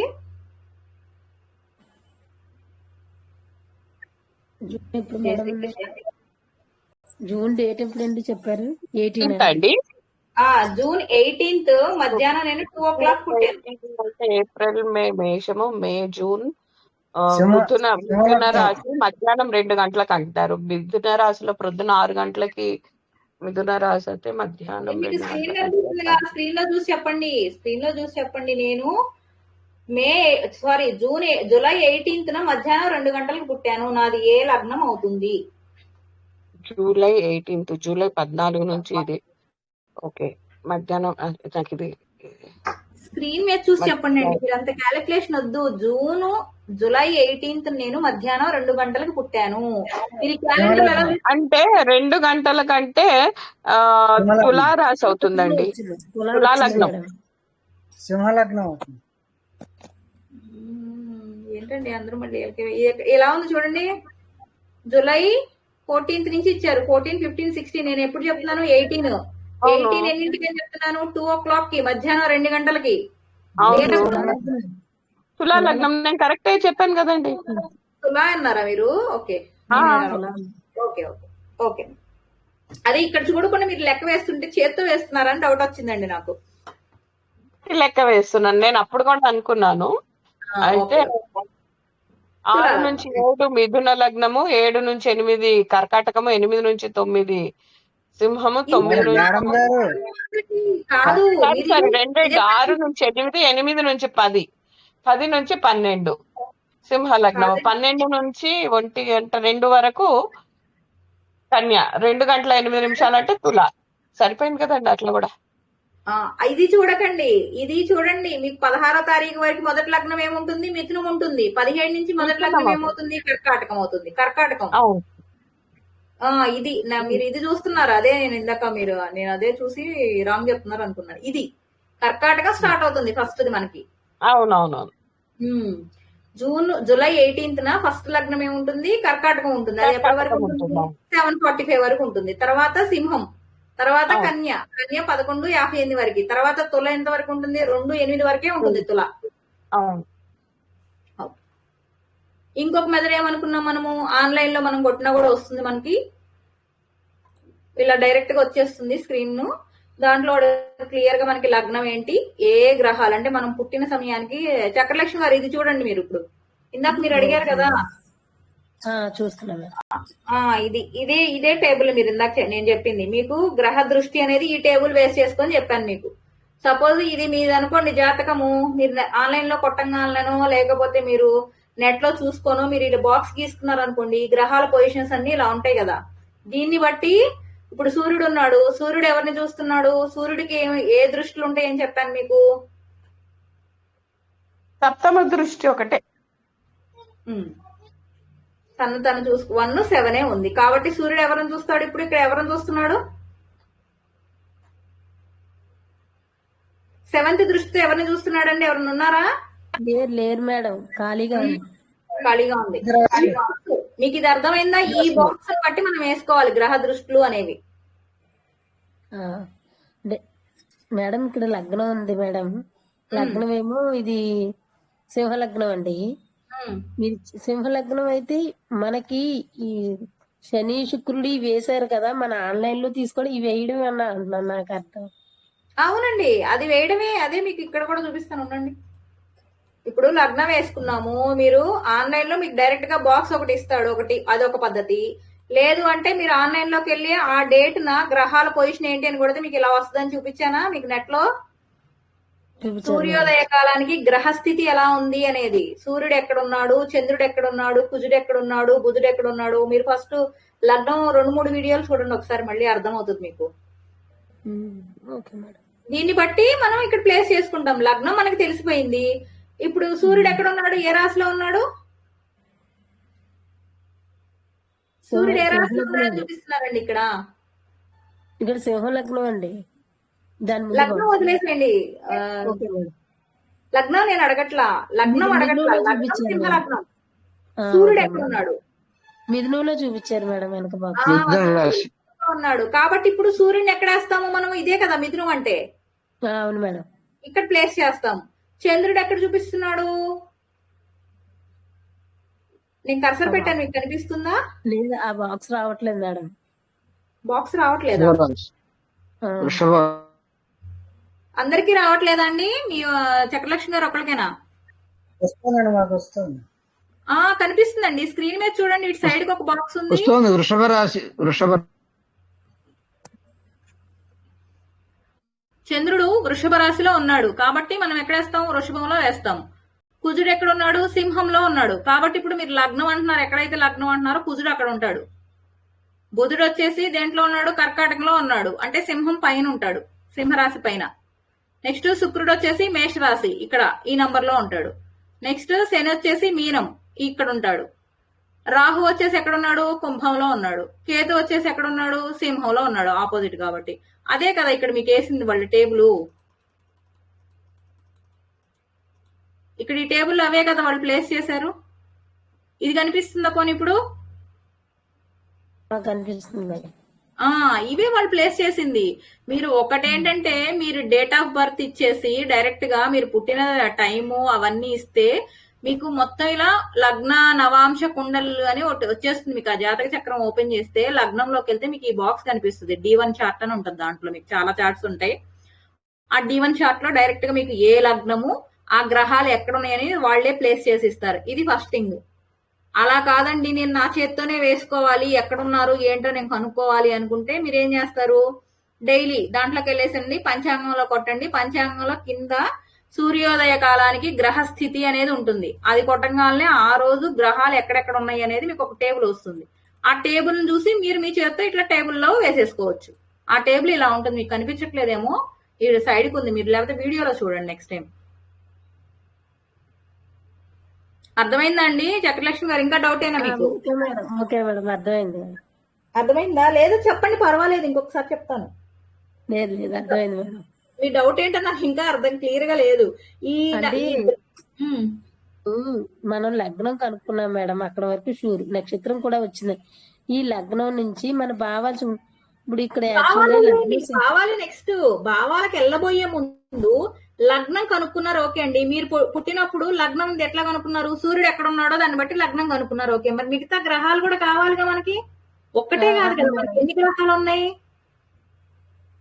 ఇందులో 9 గ్రహాలు చూపిస్తున్నాను. 12 రాశులు, 12 రాశులకి 9 గ్రహాల మొత్తము 9 గ్రహాలను మనం ఆ బాక్స్ లో ఎక్కడెక్కడ ఉన్నాయి అనేది మనం ఫైండ్ అవుట్ చేయాలి కదా. మనం పుట్టినప్పుడు ఏ గ్రహము ఎక్కడ ఉంది అనేది తెలుసుకోవాలి కదా మనము. Okay madam. అది ఇప్పుడు మీరు లగ్నం వేసేసారు. ఓకే, నెక్స్ట్ చేయాల్సింది ఏంటిది? ఏ గ్రహం నేను పుట్టిన సమయానికి సూర్యుడు ఎక్కడున్నాడు, చంద్రుడు ఎక్కడున్నాడు, కుజుడు ఎక్కడున్నాడు, అంటే ఏ రాశిలో ఉన్నారు వీళ్ళందరూ అనేది కూడా మనం నెట్ లో నుంచి తీసుకోవాలన్నమాట. Okay madam. తీసుకొని బాక్సెస్ లో ప్లేస్ చేసుకోవాలి వాళ్ళందరినీ. అంటే ఇది నేను అదే మీరు నెట్ లో తీసుకోకుండా మనం డైరెక్ట్ వేసేసుకునే ఆప్షన్ ఉందా అని అనుకుంటున్నాను. డైరెక్ట్ గా ఎట్లా వేస్తారు? మీకు ఎలా తెలుస్తుంది? సూర్యుడు లగ్నం అంటే కనుక్కుంటున్నారు, సూర్యుడు ఎక్కడ సరే సూర్యుడు అంటే ఈ ప్లేస్ లో ఉన్నాడని తెలుస్తుంది. ఎన్ని డిగ్రీలో ఉన్నాడు అనేది కూడా మనకు తెలియదు అక్కడ. అది కూడా నెట్ లో నుంచే తీసుకుంటాం మనము. చంద్రుడు ఎక్కడ ఉన్నాడు ఎలా తెలుస్తుంది? కుజుడు ఎక్కడ ఉన్నాడు ఎలా తెలుస్తుంది? అది నెట్ లో ఉంటేనే కదా మనం తీసుకునేది. మనమేమి ఇలా అయితే నేను కూడా మనకి ఈ భావాలు వేసుకున్నట్టే అది కూడా మనం వేసుకునే ఆప్షన్ ఉందా అని అడిగాను. మీరు ఎలా చెప్పారు? Okay madam. మనం అలా వేసుకునేది లేదు. ఏదైనా మనం నెట్ లోంచి తీసుకోవాల్సింది ఇన్ఫర్మేషన్, మనం చేత్తో వేసుకునేది లేదు. ఓకే మేడం, అర్థమైంది మేడం. మీరు పంచాంగంలో బుక్ లో నుంచి అయినా తీసుకోవాలి, లేదంటే నెట్ లో నుంచి అయినా తీసుకోవాల్సిందే. Okay madam. ఇప్పుడు ఈ బాక్స్ లో దాన్ని బట్టి ఇట్లా ప్లేస్ చేసేసుకోవడం ప్రతిదీ, ఏ గ్రహం ఎక్కడ ఉంది అనేది. తర్వాత మీకు లగ్న ప్రమాణాలు చెప్పాను కదా ఇందాక. మేష లగ్నం అంటే ఎంత టైం ఉంటుంది, వృషభం ఎంత ఉంటుంది, ఇవన్నీ మీరు ఇంతకు ముందు చూసుకున్నారు కదండి. మీకు ఐడియా ఉంది? ఇవన్నీ ఉన్నాయండి. ఓకే ఓకే, మరి నెక్స్ట్ లగ్నం ఎలా క్యాలిక్యులేట్ చేయాలి కూడా అర్థమైంది కదా. ఫస్ట్ లగ్నం మాన్యువల్ గా, ఇది ఇంతకు ముందు చూసిందంతా మనం ఆన్లైన్ లో లేకపోతే మన బుక్ లో చూసి తెలుసుకోవడం. మామూలుగా మాన్యువల్ గా చేయాలంటే ఏం చేయాలి? ఆ రోజు అతను ఎప్పుడు పుట్టాడు, సమయం ఏంటి, జన్మస్థలం ఏంటి, సూర్యోదయం ఏంటి, ఈ కంపల్సరీ కావాలి. తర్వాత ఏం చేసాము? లగ్న ప్రమాణాలు, మనం ఏ లగ్నము ఎంత టైం ఉంటది అనేది మనకు తెలుసు కదా. మనం ఒకటి చేసుకున్నాం కదా లగ్న ప్రమాణం లిస్టు. ఆ లిస్ట్ ఒక చోట నోట్ చేసుకోండి. నెక్స్ట్ ఏం చేస్తున్నాము? ఇప్పుడు సూర్యుడు ఎక్కడి నుంచి ఏ టైం నుంచి ఏ టైం వరకు ఏ రాశిలో ఉంటాడు? ఇతను పుట్టిందేమో ఇప్పుడు June 24th. June 16th నుంచి July 16th వరకు సూర్యుడు ఎక్కడ ఉంటాడు? మిథున రాశిలో ఉంటాడు. కాబట్టి ఏమవుతుంది? ఫస్ట్ లగ్నం అనేది మిథున లగ్నం అవుతుంది. అవునా? మిథున లగ్న టైం ఎంత ఉంటుంది? 2:13 ఉంటుంది. అవునా? తర్వాత ఏమనుకున్నాము? మిథున లగ్నం 2:13. కానీ June 16th నుంచి June 24 వరకు ఎన్ని రోజులు గడిచిపోయినాయి? 9 రోజులు గడిచిపోయినాయి. అంటే ఎన్ని డిగ్రీలు కదిలిపోయాడు సూర్యుడు ముందుకి? 9 డిగ్రీలు కదిలాడు. అంటే ఒక్కొక్క డిగ్రీ అంటే ఎంత? 4 నిమిషాలు అనుకున్నాము. 36. సో ఈ 2:13 నుంచి 36 తీసేస్తే ఎంత వస్తుందో అది మిథున లగ్న కాలం. ఇక మిగతావన్నీ ఇంకా మిథునం తర్వాత కర్కాటకం, సింహం, కన్య, తుల ఇవన్నీ ఇలాగే ఉంటాయి. ఫస్ట్ లగ్నంలోనే మనకి డిక్రీజ్ అవుతూ ఉంటుంది అనమాట, ఎందుకంటే సూర్యుడు ఇట్లా మూవ్ అవుతూ ఉంటాడు కాబట్టి. ఇక్కడ అదే చేసాం మనం. ఉదయం 5:44కి సూర్యోదయం అయింది ఆ రోజు. ఆ సూర్యోదయం నుంచి 1:37 మాత్రమే మిథున లగ్న కాలం ఉంటుంది. సో 7:21 వరకు మిథున లగ్నం ఉంటుంది. మిథున లగ్నం తర్వాత ఏంటిది? కర్కాటక లగ్నం. కర్కాటక లగ్నం సమయం ఎంత? 2:12. ఈ 7:21కి 2:12 యాడ్ చేస్తే ఎంత వస్తుంది? 9:33 వస్తుంది అనమాట. తర్వాత ఏంటిది? కర్కాటక లగ్నం తర్వాత సింహ లగ్నం. సింహ లగ్నం సమయం ఎంత అనుకున్నాం? 2:07. ఆ 9:33కి మీరు 2 గంటలు యాడ్ చేస్తే 11:40 వస్తుంది. ఇతను ఎన్నింటికి పుట్టాడు? 10ంటికి పుట్టాడు. అంటే ఈ టైం నుంచి ఈ టైం మధ్యలోనే ఉంది కదా. సో అతను ఏంటిది? సింహ లగ్నం. మనం మాన్యువల్ గా చేసిన సింహ లగ్నం వచ్చింది, ఆన్లైన్ లో చూసుకున్నా కూడా సింహ లగ్నమే వచ్చింది. సో మనం చేసింది కరెక్ట్. ఇంతవరకు అర్థమైందండి? Okay madam, sure.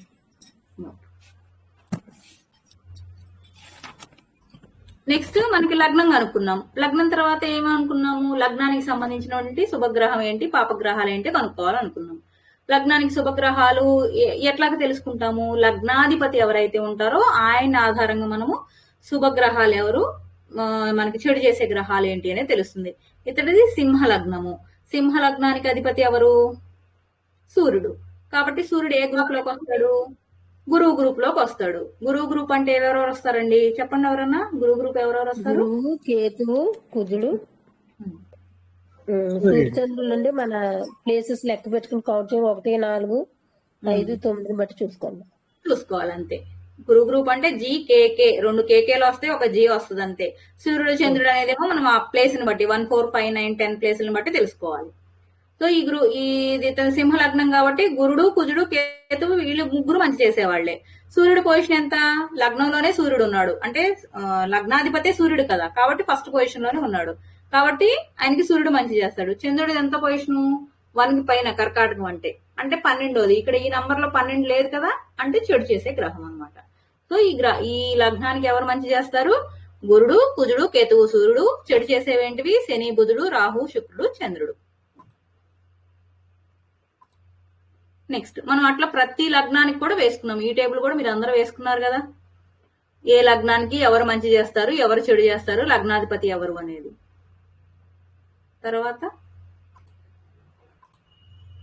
తర్వాత ఇది మీరు అడిగే భావాలు ఇవి. ఇప్పుడు లగ్నం తెలుసుకున్నాక మనం వేసుకునేది ఏంటంటే భావాలు ఇక్కడి నుంచి అనమాట. లగ్నం నుంచి 1, 2, 3, 4, 12 భావాలు ఇలా వస్తాయి. మీరు ఇదే అడుగుతున్నారు ఇందాక నుంచి, అదేనా? అవును మేడం. భావాలు వేరు, దృష్టులు వేరు. మీరు కన్ఫ్యూజ్ అవుతున్నారు అక్కడ. Okay okay.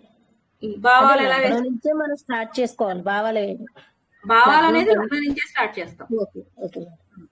భావాలు అనేవి లగ్నం నుంచి స్టార్ట్ చేస్తాం. సింహ లగ్నం కాబట్టి ఇది ఫస్ట్ది అయింది, తనుభావము.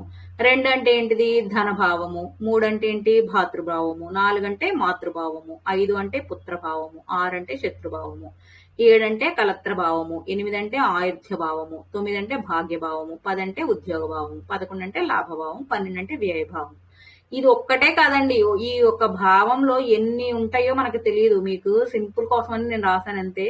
ఒక పుస్తకమే ఉంటది ఒక్కొక్క భావంలో ఏ విషయాల గురించి ఉంటది అనేది. మెయిన్ మీకు అక్కడ నేను నోట్ చేసి పెట్టాను అంతే. అది అందరికీ తెలియదు. అది చెప్పంగా అర్థమవుతాయి అంట అవి. నాకు కూడా ఐడియా లేదంతా.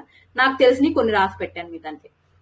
లగ్నం అంటే ఏంటిది? తనుభారము, భావము, శరీరం గురించి, మన వ్యక్తిత్వం గురించి, అంటే మన బలాలు ఎలా ఉంటాయి, మానాపమానాలు ఎలా ఉంటాయి అనేది తెలుస్తుంది. ద్వితీయ భావం అంటే మన ధనం ఎలా ఉంటుంది, వాక్ ఎలా ఉంటుంది, కుటుంబం గురించి. అట్లాగే తృతీయ భావం అంటే మన సోదరమణులు ఎలా ఉంటారు, అట్లాగే మనకి ప్రయాణం ఎలా ఉంటుంది, మనకి ఇంకేమన్నా అంటే మనం ఏ ఫీల్డ్ లో ఉంటాము, అంటే ఏదన్నా మీడియా ఫీల్డ్ లో ఉంటే అది కూడా ఈ తృతీయ భావం నుంచి తెలుసుకోవచ్చు.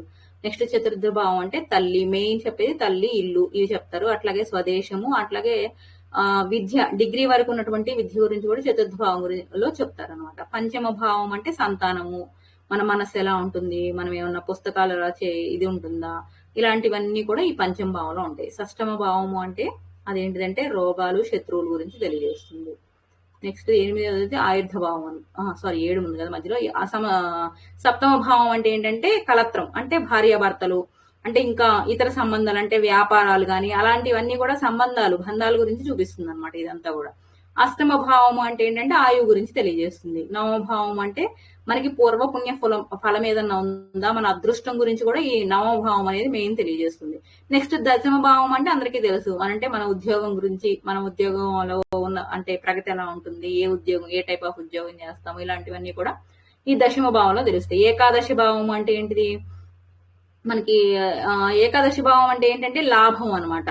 లాభం అంటే మనం చేసేటటువంటి పనుల్లో మనకి ఏమన్నా లాభాలు ఉంటాయా, ఎలా ఉంటుంది, మనకి ఏమన్నా నష్టం ఉంటుందా, అకస్మాత్తుగా ఏమన్నా డబ్బులు వచ్చేది ఉంటుందా, ఏమన్నా లేకపోతే మనం ఏదన్నా పోగొట్టుకుంటాం, ఇలాంటివన్నీ కూడా ఏకాదశి భావం ద్వారా తెలుసుకోవచ్చు. ద్వాదశి భావం అంటే వ్యయం, అంటే మన ఖర్చులు ఎలా ఉంటాయి, ఇంకేదన్నా మనం కోల్పోయే ఏమైనా ఉంటాయా, విదేశాల్లో స్థిరపడే అంశాలు కూడా ఈ ద్వాదశ భావం నుంచి చూస్తారు అని చూశాను అనమాట. అందుకని మెయిన్ కొన్ని రాశాను.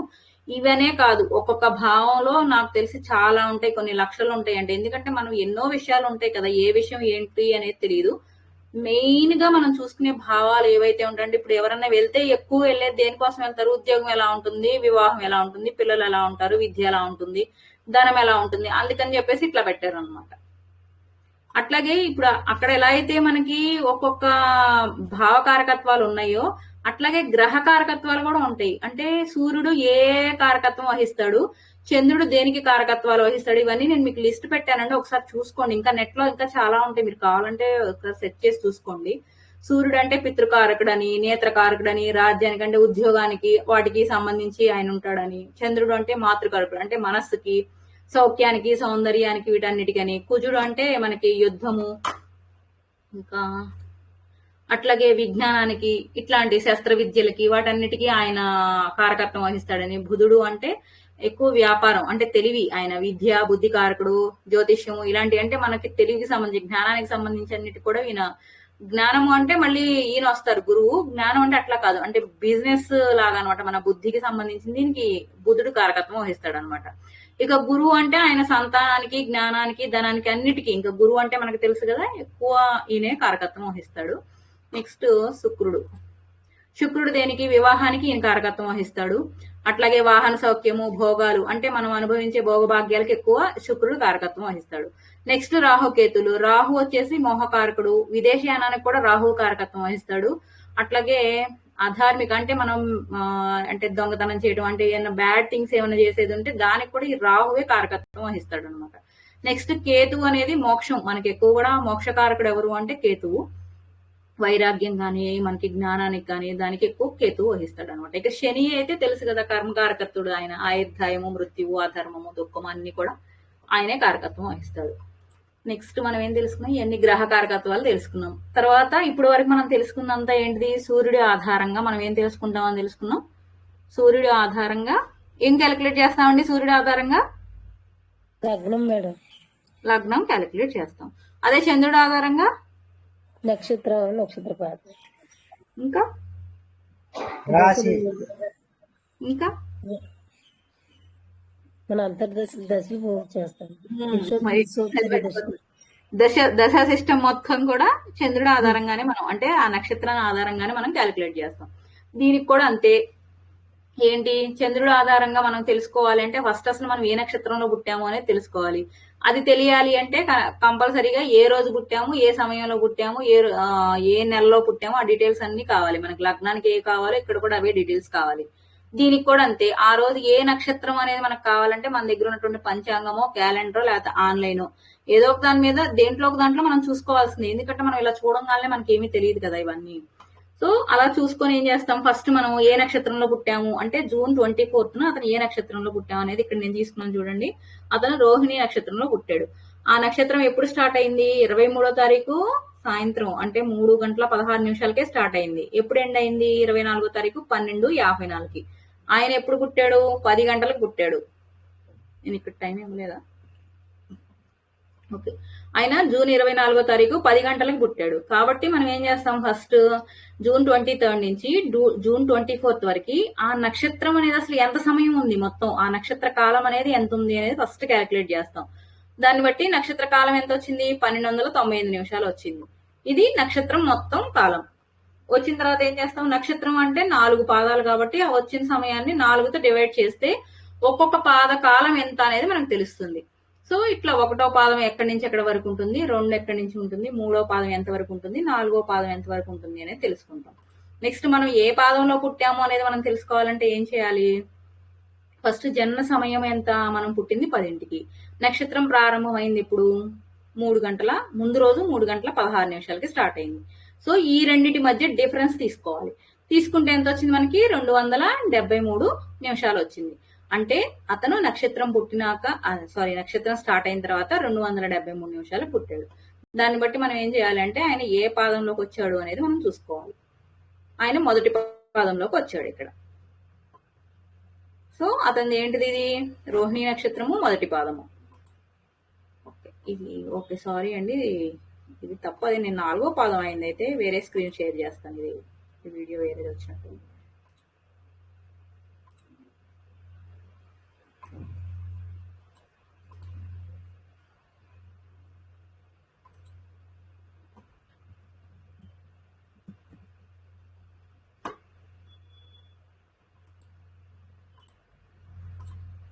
వస్తుందండి స్క్రీన్? చూడండి ఒకసారి. వస్తుంది మేడం. ఓకే, అది 4వ పాదం. అదే నాకు ఎప్పుడో అది రాంగ్, అది వేరే దాంట్లో వచ్చింది. ఓకే, అతను ఎంత టైం వస్తుందంటే ఆయనకి నక్షత్రం స్టార్ట్ అయింది ఎప్పుడు? 10ంటికి. 3 గంటల 16 నిమిషాలకి ముందు రోజు. ఎండ్ అయింది ఎప్పుడు? 10ంటికి. సో ఈ రెండింటి మధ్య డిఫరెన్స్ ఎంత వచ్చింది అంటే 1124 నిమిషాలు వస్తుంది. సో 1124 నిమిషాలు అనేది దేంట్లో పడుతుంది అనేది మనం చూసుకోవాలి. ఏ పాదంలోకి వస్తుంది అనేది. అక్కడికి వెళ్ళని చూడు, ఇక్కడ చూడండి 4వ పాదం కాబట్టి అతనిది 4వ పాదం. రోహిణి నక్షత్రం 4వ పాదం. రాశి ఏమవుతుంది? రోహిణి నక్షత్రానికి ఏ రాశిలో ఉంటుంది? 4 పాదాలు కూడా వృషభ రాశిలో ఉంటాయి కాబట్టి అతనిది వృషభ రాశి. ఇక మనకి రాశి తెలిసింది, నక్షత్రం తెలిసింది, పాదము తెలిసింది. తర్వాత మనం కనుక్కోవాల్సింది ఏంటిది? వింశోత్తరి దశలు. వింశోత్తరి దశలు ఎలా తెలుసుకుంటాము? చెప్పండి. శ్రీకృష్ణ. అధిపతి నుంచి తెలుసుకుంటాం. రోహిణి నక్షత్రానికి చంద్రుడు అధిపతి కాబట్టి చంద్రమహాదశ నుంచి స్టార్ట్ అవుతుంది. సమయానికి చంద్రుడు ఏ నక్షత్రంలో ఉన్నాడో అది మన నక్షత్ర దశ అవుతుందండి. ఏ పాదంలో ఉన్నాడో లెక్క చూసుకుని దాన్ని బట్టి మనం ఆ నక్షత్రాధిపతి ఈ యొక్క దశ వింశోత్తరి దశ స్టార్ట్ అవుతుందండి. కరెక్ట్ అండి. సో ఇది రోహిణి నక్షత్రం కాబట్టి రోహిణి నక్షత్రానికి ఎవరు అధిపతి? చంద్రుడు కాబట్టి చంద్రమహాదశతో స్టార్ట్ అవుతుంది. ఆయనకి చంద్రమహాదశతో స్టార్ట్ అవుతుంది. ఈ సీక్వెన్స్ అందరికీ గుర్తుంది కదా. దశ సిస్టమ్ ఎప్పుడు కూడా ఇందాక కూడా మనం తెలుసుకున్నాం. రాచకు, రఘుష, భూకేషు ఇట్లా ఉంటుంది. కాకపోతే ఇతని ఫస్ట్ దశ ఏంటిది? చంద్రమహాదశ. ఎందుకంటే రోహిణి నక్షత్రం కాబట్టి. సో ఇక్కడ నుంచి స్టార్ట్ అవుతుంది చంద్రమహాదశ ఫస్ట్. తర్వాత కుజుడు, తర్వాత రాహు, తర్వాత గురువు, తర్వాత శని, తర్వాత బుధుడు, తర్వాత కేతువు, తర్వాత శుక్రుడు, తర్వాత రవి. ఇలా ఉంటుంది ఫ్లో అనేది. మరి అదే కేతు మహాదశ అనుకోండి, అది ఎలా ఉంటుంది ఒకసారి ఎవరైనా చెప్తారా సీక్వెన్స్?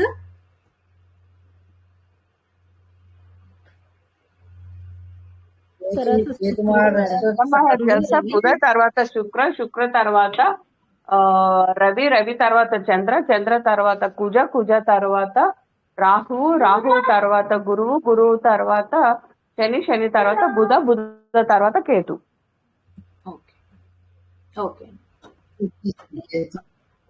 ఓకే, ఈ సీక్వెన్స్ అందరికీ అర్థమైపోయింది కదా. ఓకే, ఇదంతే. ఇప్పుడు చంద్రుడు ఆయన చంద్ర మహాదశ కాబట్టి ఆయన సీక్వెన్స్ ఇలా ఉంటుంది అనమాట. జాతకుడు మొదటి మహాదశ ఏమవుతుంది? చంద్ర మహాదశ అవుతుంది. దశ ఏంటి అనేది తెలుసుకున్నాం. కాకపోతే మనము ఎవ్వరు కూడా నక్షత్రం పుట్టిన సమయానికి పుట్టరు కదా.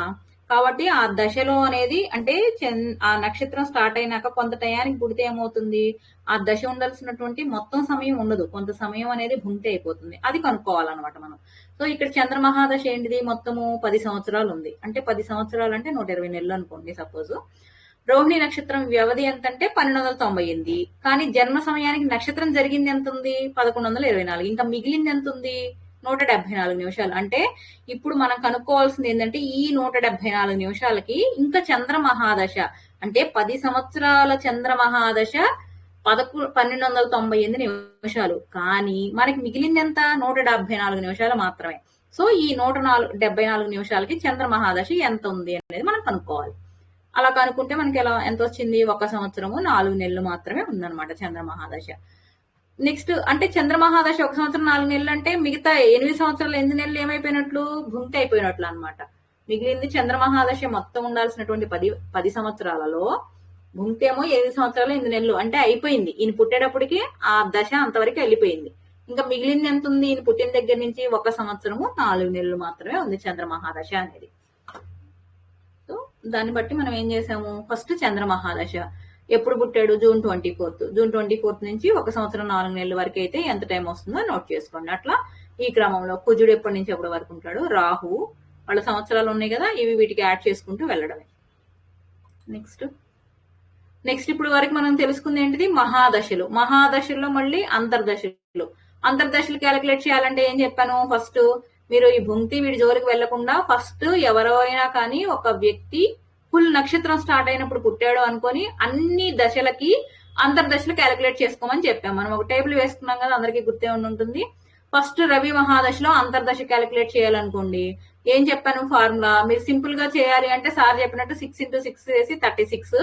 ఈ ఫస్ట్ డిజిట్ నేమో రోజులు గాను, అంటే ఇంటూ 3 చేస్తే రోజులు గాను, తర్వాత సెకండ్ డిజిట్ ఏదైతే ఉందో దాన్నేమో నెలలుగా తీసుకోవాలని చెప్పాను మీకు. 36 అంటే ఇక్కడ 3 నెలల 18 రోజులు. లేదు ఇది ఈజీ అన్నిటికంటే కాదు, ఫార్ములా ప్రకారమే కావాలి అనుకుంటే ఆ గణన ఎలా ఉంటుందంటే మొత్తం దశ యొక్క కాల వ్యవధి ఎంత, రవి మహాదశ యొక్క కాల వ్యవధి ఎంత? 6. అలాగే ఆ గ్రహ సంఖ్య ఎంత? అది కూడా 6 డివైడెడ్ బై 120. 120 ఎందుకు అంటే మనం వింశోత్తరి మహాదశ అనేది 120 ఇయర్స్ కాబట్టి బై 120 వేస్తున్నాం. సో మీరు అలా వేసినా కూడా మీకు వచ్చేది ఎంత వస్తుంది? 3 నెలల 18 రోజులే వస్తుంది. మీరు ఇలా వేసినా అంతే వస్తుంది, ఇలా వేసినా కూడా అలాగే వస్తుంది. మీకు ఏది ఈజీగా ఉంటే అది చేసుకోండి క్యాలిక్యులేషన్ అనేది. అట్లా ప్రతి మహాదశలో అంతర్దశలు క్యాలిక్యులేట్ చేసి మనం ఫైనల్ గా ఒక టేబుల్ వేసుకున్నాం. ఈ టేబుల్ ఇది అందరూ వేసుకున్నారు కదా. ఈ టేబుల్ ఎప్పుడు కూడా ఏ మహాదశలో అయినా అంతర్దశ దానిలో రవితో స్టార్ట్ అవుతుంది, చంద్రుడితో స్టార్ట్ అవుతుంది, కుజుడితో స్టార్ట్ అవుతుంది, రాహుతో స్టార్ట్ అవుతుంది, గురువుతో స్టార్ట్ అవుతుంది, శనితో స్టార్ట్ అవుతుంది, బుధ మహాదశలో బుధుడితో స్టార్ట్ అవుతుంది, కేతు మహాదశలో కేతుతో స్టార్ట్ అవుతుంది, శుక్ర మహాదశలో శుక్రుడితో స్టార్ట్ అవుతుంది. ఇది మాత్రం కంపల్సరీగా గుర్తు పెట్టుకోండి. అందరూ కొంచెం కన్ఫ్యూజ్ అయ్యేది ఇక్కడే. ఎందుకంటే మీరు వేసుకునేటప్పుడు ఏం చేస్తారంటే ఈ సీక్వెన్స్ చూసేసుకొని ఇక్కడి నుంచి స్టార్ట్ చేసేసుకుంటారు. రవి వరకు ఓకే గానీ చంద్రుడికి ఇక్కడి నుంచి స్టార్ట్ అవుతుంది, కుజుడిది ఇక్కడి నుంచి. అంటే ఇదంతా అయిపోయినాక మళ్ళీ ఈ 2 ఉంటాయి ఇంకా దశలు. ఇది కూడా అంతే, రాహుది కూడా అంతే. ఇవన్నీ అయిపోయినాక మళ్ళీ రవి చంద్రుడు కుజ దశలు ఉంటాయి. ఇది మీకు ఈజీగా ఉండడం కోసం మనం ఈ టేబుల్ వేసుకున్నాం కాబట్టి ఇది ఒక్కటి సీక్వెన్స్ మాత్రం గుర్తుపెట్టుకోండి ఇక్కడ. నెక్స్ట్ మనం కొన్ని ఎగ్జాంపుల్స్ చేసాం కదా, అప్పుడు మీరు పాత వీడియోస్ లో చూసుకోండి. నెక్స్ట్ విదశలు. అంతర్దశలో మళ్ళీ విదశలు ఎలా క్యాలిక్యులేట్ చేస్తాము? అక్కడ కూడా సేమ్ అదే ప్రొసీజర్. మొత్తం విదశ యొక్క సమయం తీసుకుంటాం మనము. అంతర్దశ ఎంత ఉంది? ఇది మనం తీసుకుంది ఏంటంటే కుజుడు యొక్క అంతర్దశలు తీసుకున్నాం మనం. కుజుడితోనే స్టార్ట్ అవుతుంది దాని యొక్క విదశ కూడా. అంటే కుజ మహాదశలో కుజుడి యొక్క అంతర్దశలో కుజుడి యొక్క విదశతోనే స్టార్ట్ అవుతుంది. ఇవన్నీ కూడా కుజ మహాదశలోని అంతర్దశలో విదశలు కాబట్టి మళ్ళీ కుజుడితోనే స్టార్ట్ అవుతుంది. కుజుడు ఎన్ని రోజులు ఉన్నాడు? 4 నెలల 27 రోజులు ఉన్నాడు. నేను ఈజీ కన్వర్షన్ కోసం ఏం చేశానంటే ఈ మంత్స్ ని డేస్ ని మొత్తాన్ని కూడా డేస్ లోకి కన్వర్ట్ చేసేసుకున్నాను. అందుకని ఇక్కడ సేమ్ ఫార్ములా అయితే దేనికైనా ఒకటే. దాని యొక్క కాల వ్యవధి ఇంటూ గ్రహ సంఖ్య బై 120. అంతర్దశ కాల వ్యవధి ఎంత ఉంది? మొత్తం మనకి 147 రోజులు ఉంది. ఇంటూ ఆ గ్రహం కుజుడి యొక్క నంబర్ ఎంత? 7 బై 120 వేస్తే మీకు ఎంత వస్తుంది? 8.5 days మీకు కుజుడి అంటే కుజ మహాదశలో కుజుడి యొక్క అంతర్దశలో విదశ సమయం ఎంత అంటే 8 రోజులు ఉంటుంది. నెక్స్ట్ కుజ మహాదశలో కుజుడి యొక్క అంతర్దశలో కుజుడు తర్వాత రాహు కదా, రాహు యొక్క సమయం ఎంత ఉంటుంది? 22 రోజులు ఉంటుంది అనమాట. అట్లా మీరు వేసుకుంటూ వెళ్తే ఈ వచ్చిన నంబరు మీరు తీసుకున్నటువంటి ఈ అంతర్దశ యొక్క మొత్తం నంబరు ఈక్వల్ అవ్వాలి. ఇవన్నీ మీరు క్యాల్కులేట్ చేసుకుంటే మీకు ఇక్కడే ఆన్సర్ తెలిసిపోతుంది ఎక్కడన్నా రాంగ్ ఉంటే.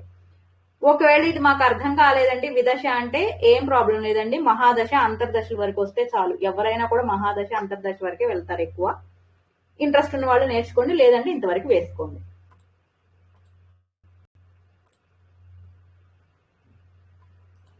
నెక్స్ట్ మర్చిపోయి ఇక్కడ మీకు భూమితి ఎలా చేయాలో చెప్పలేదేమో కదా.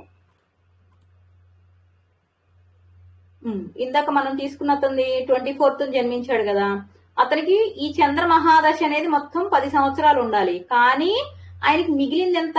1 సంవత్సరం 4 నెలలు మాత్రమే. అందుకే చూడండి ఈ అంతర్దశలన్నీ వెళ్ళిపోయినాయి. చంద్ర మహాదశలో శుక్రుడి యొక్క అంతర్దశ 10 నెలలు ఉంటుంది. అట్లాగే రవి యొక్క అంతర్దశ 6 నెలలు ఉంటుంది. అందుకే 10 + 6 ఎంత అవుతుంది మీకు? 16 అంటే 1 year 4 months. ఈ చంద్ర మహాదశలో ఉన్నటువంటి ఈ అంతర్దశలు ఏమేంటిది? చంద్రుడిది, కుజుడిది, రాహుది, గురువుది, శనిది, బుధుడిది, కేతువుది కూడా వెళ్ళిపోతుంది. శుక్రుడిలో కూడా 10 నెలలు వెళ్ళిపోతుంది ఆయనకి. శుక్రుడిలో కూడా మొత్తం 20 ఉండాలి, అయితే 10 నెలలు వెళ్ళిపోయి ఇంకా 10 నెలలు మాత్రమే మిగులుతుంది అనమాట. ఇట్లా మనం ఆ భుంక్తి ఫస్ట్ మహాదశలో మాత్రమే ఆ భుంక్తిని తీసుకొని ఈ అంతర్దశల్లో ఎక్కడ వరకు వెళ్ళిపోయింది అనేది చూసుకోవాలన్నమాట. ఇక మిగతాదంతా ఇక మామూలు యాజ్ టీజ్ గా మీరు ఉన్న టేబుల్ యాజ్ టీజ్ గా దింపేసుకోవచ్చు.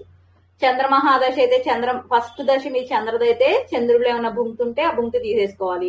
అదే ఎవరిదన్నా బుధ మహాదశలో అనుకోండి, బుధుడిలో ఏమన్నా భుంక్తి ఉందా, ఆ భుంక్తి ఉంటే బుధుడిలో నుంచి తీసేసుకోవాలి. ఎక్కడి నుంచి మీరు బుధుడి నుంచి తీసుకోవాలి కాబట్టి మీకు ఇక్కడి నుంచి వెళ్ళిపోతాయి. ఇక్కడి నుంచి ఈ సీక్వెన్స్ లో చూసుకుంటూ వెళ్ళాలన్నమాట. అదొక్కటే గుర్తు పెట్టుకోండి, మిగతా అంతా మామూలే. ఇది అయిపోయిన తర్వాత మనం ఏం తెలుసుకున్నాం? గ్రహ బలాలు తెలుసుకున్నాం. గ్రహ బలాలు అంటే ఏంటంటే ఏ గ్రహం అయినా కూడా దాని యొక్క అంతర్దశలో 50% బలాన్ని ఇచ్చేస్తుంది మనకి. ఇప్పుడు చంద్ర మహాదశ మనకి స్టార్ట్ అయింది అనుకోండి, చంద్ర మహాదశలో చంద్రుడి యొక్క అంతర్దశలో చంద్రుడు మనకి 50% ఆయన యొక్క బలాన్ని మనకి ఇచ్చేసేస్తాడు అనమాట. అదే మనది కుజ మహాదశతో స్టార్ట్ అయింది అనుకోండి, కుజ మహాదశలో కుజుడి యొక్క అంతర్దశలో కుజుడు మనకి 50% బలాన్ని మనకి ఇచ్చేస్తాడు. ఇతనిది ఏంటిది? ఇది చంద్ర మహాదశ. చంద్ర మహాదశలో చంద్రుడి యొక్క అంతర్దశలో చంద్రుడు లేవు కదా, అంతర్దశలన్నీ ఆయన వెళ్ళిపోయినాయి. ఎక్కడ వరకు వెళ్ళిపోయినాయి? మనకి శుక్రుడిలో 10 నెలలు వరకు వెళ్ళిపోయినాయి. కాకపోతే ఇంకా 10 నెలలు ఉన్నాయి కాబట్టి శుక్రుడు ఒక్కటి తీసుకుంటాం. ఈ దశలన్నీ వెళ్ళిపోయినాయి. ఎప్పుడైనా కూడా ఒక గ్రహము దాని యొక్క అంతర్దశలో 50% బలాన్ని మనకి ఇచ్చేస్తుంది. కానీ దీంట్లో మనకి ఏమైంది అంటే చంద్రుడి యొక్క అంతర్దశ అనేది లేదు కాబట్టి ఆ 50% బలం అనేది ఆయన ఇక్కడ ఇవ్వలేదు కాబట్టి ఆయన మనకి జీవితాంతం అంటే మన దశలన్నీ అయిపోయే వరకు ఆ 50% బలాన్ని మనకి ఇస్తాడు.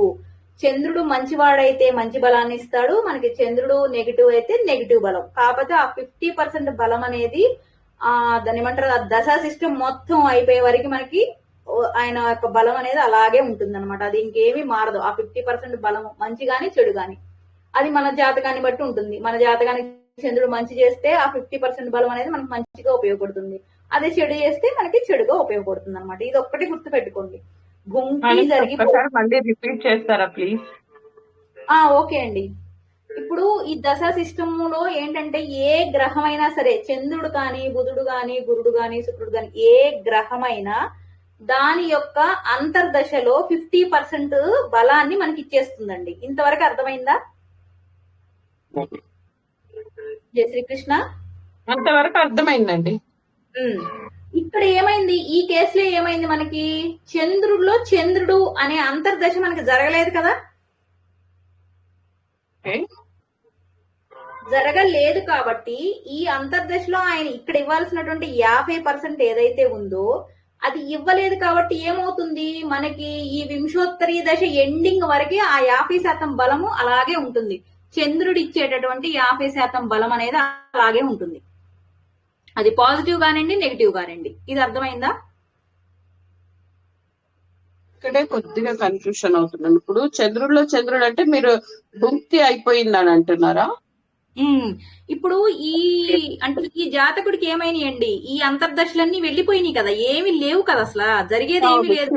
ఉన్నాడు, స్టార్ట్ అయింది ఇక్కడి నుంచి కదా మనకి. అవును. ఏ గ్రహం అయినా ఏం చెప్తున్నా నేను, దాని యొక్క అంతర్దశలో చంద్రుడు యొక్క అంతర్దశలో 50% బలాన్ని ఇస్తాడు. శుక్ర అంతర్దశతో మొదలైంది ఈయన జాతకం అంటారు. అవును, చంద్రుడిలో శుక్రుడితో స్టార్ట్ అయింది. అర్థమైంది, ఇప్పుడు నాకు అర్థమైందండి.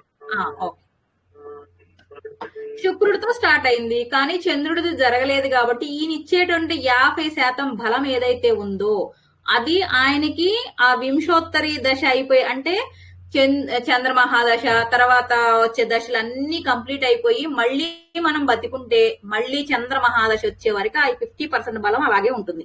ఇది అర్థమైందండి? అర్థమైంది. నెక్స్ట్ ఇది చంద్ర మహాదశలో అంటే మనకి ఆ టైం పీరియడ్ ఎలా ఉంటుంది. ఇప్పుడు అతను ఇక్కడ కదా స్టార్ట్ అయ్యాడు. ఈ టైం పీరియడ్ ఎలా ఉంటుంది అంటే ఆయనకున్నది ఇది 20 months. 20 months లో కూడా 10 months అసలు అయిపోయింది మనకి. ఈ 20 months ఎలా ఉంటుంది అంటే ఆయనకి చంద్రుడు మనకి ఈ జాతకుడికి చంద్రుడు ఏం చేస్తాడు, మంచి చేస్తాడా చెడు చేస్తాడా, చెడు చేస్తాడు.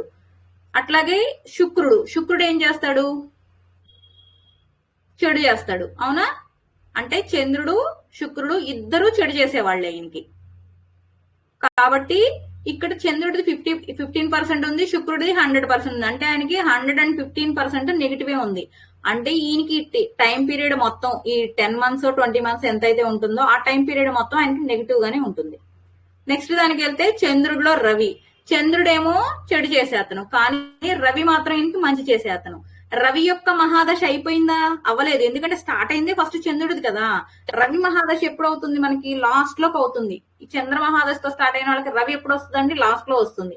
అవ్వలేదు కాబట్టి ఆ రవి ఇచ్చేటటువంటి 100% బలం ఏదైతే ఉందో అది ఇంకా ఉంది. సో ఇక్కడ ఎవరు ఎక్కువ బలంతో ఉన్నారు? రవి 100 ఉన్నాడు, చంద్రుడు 10 ఉన్నాడు. కాబట్టి ఇది పాజిటివ్ గా ఉంటుంది. అంటే ఈ 6 months టైం పీరియడ్ అనేది మనకి పాజిటివ్ గా ఉంటుంది.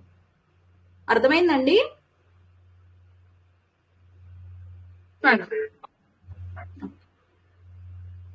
అట్లా ప్రతి మహాదశలో కూడా అంతర్దశలు చూసుకోవాలి మనకి. ఆ టైం పీరియడ్ ఎలా ఉంటుంది, బాగుంటుందా బాగోదా అనేది. ఇది కూడా అంది. ఇది ఒకటి చెప్తాను చూడండి. కుజ మహాదశ. కుజ మహాదశలో ఏమైంది? కుజుడు ఫస్ట్ 50% ఇచ్చేస్తాడు మనకి బలాన్ని. కుజ మహాదశలో కుజుడు యొక్క అంతర్దశలో కుజుడు రంగాల్లో ఒక 50% బలాన్ని మనకి ఇచ్చేసేస్తాడు. కుజుడు మనకి ఏంటిది? ఇక్కడ మంచి చేసే గ్రహం కాబట్టి మనకి పాజిటివ్ గా ఉంటుంది ఈ 4 months 27 days. నెక్స్ట్ 50 ఇక్కడ ఇచ్చేసాడు. ఇంకా ఉన్న 50% ఏం చేస్తాడు? ఆయన దశలు జరగాలి కదా, 9 దశలు జరుగుతాయి కదా. దాంట్లో ఒక్కొక్క దశకి 5% ఇచ్చుకుంటూ వెళ్తాడు. ఇక్కడేమో ఈ సైడ్ ఉన్న వాటిల్లోనేమో ఆ దశ అయిపోయిందా లేదా అనేది చూసుకోవాలి. కుజ దశ ఇప్పుడు ఇది అయిపోయింది. రాహు దశ అయిందా? అవ్వలేదు. సో 100% రాహు బలం ఉంది. గురు దశ అయిందా? అవ్వలేదు. శని దశ అయిందా? అవ్వలేదు. బుధుడిదయిందా? అవ్వలేదు. కేతుదయిందా? అవ్వలేదు. శుక్రుడిదయిందా? అవ్వలేదు. రవిదయిందా? అవ్వలేదు. చంద్రుడిదయిందా? అయ్యింది. కానీ ఇక్కడ 50 వచ్చింది. ఎందుకు వచ్చింది? చంద్ర మహాదశలో చంద్రుడు అంతర్దశలో ఆయన ఇవ్వలేదు కాబట్టి ఆ 50% బలం మనకి మిగిలిపోయింది అనమాట. అదే అక్కడ ఆయన ఇచ్చేసి ఉంటే 10% వచ్చేది. ఇక్కడ మీకు నెక్స్ట్ దాంట్లో వస్తుంది. అలా చూడండి. సో ఈ పాజిటివ్ నెగిటివ్ అనేది ఎలా చూసుకోవాలంటే ఇటు సైడ్ ఎంత బలం ఉంది, ఇటు సైడ్ ఎంత బలం ఉంది. ఈ రెండిట్లో ఈ గ్రహం మనకి మంచి చేసేదా, ఈ గ్రహం మనకి మంచి చేసేదా చూసుకోవాలి.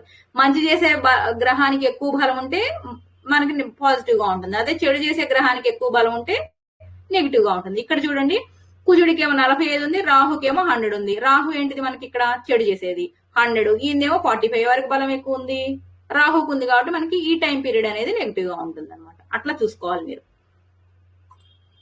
నెక్స్ట్ రాహు మహాదశ. ఇక్కడ చూడండి, ఇక్కడికి వెళ్ళేటప్పటికి మనకి కుజ మహాదశ అయిపోయింది కాబట్టి ఆయన పర్సంటేజ్ ఎంత ఉంది? 10.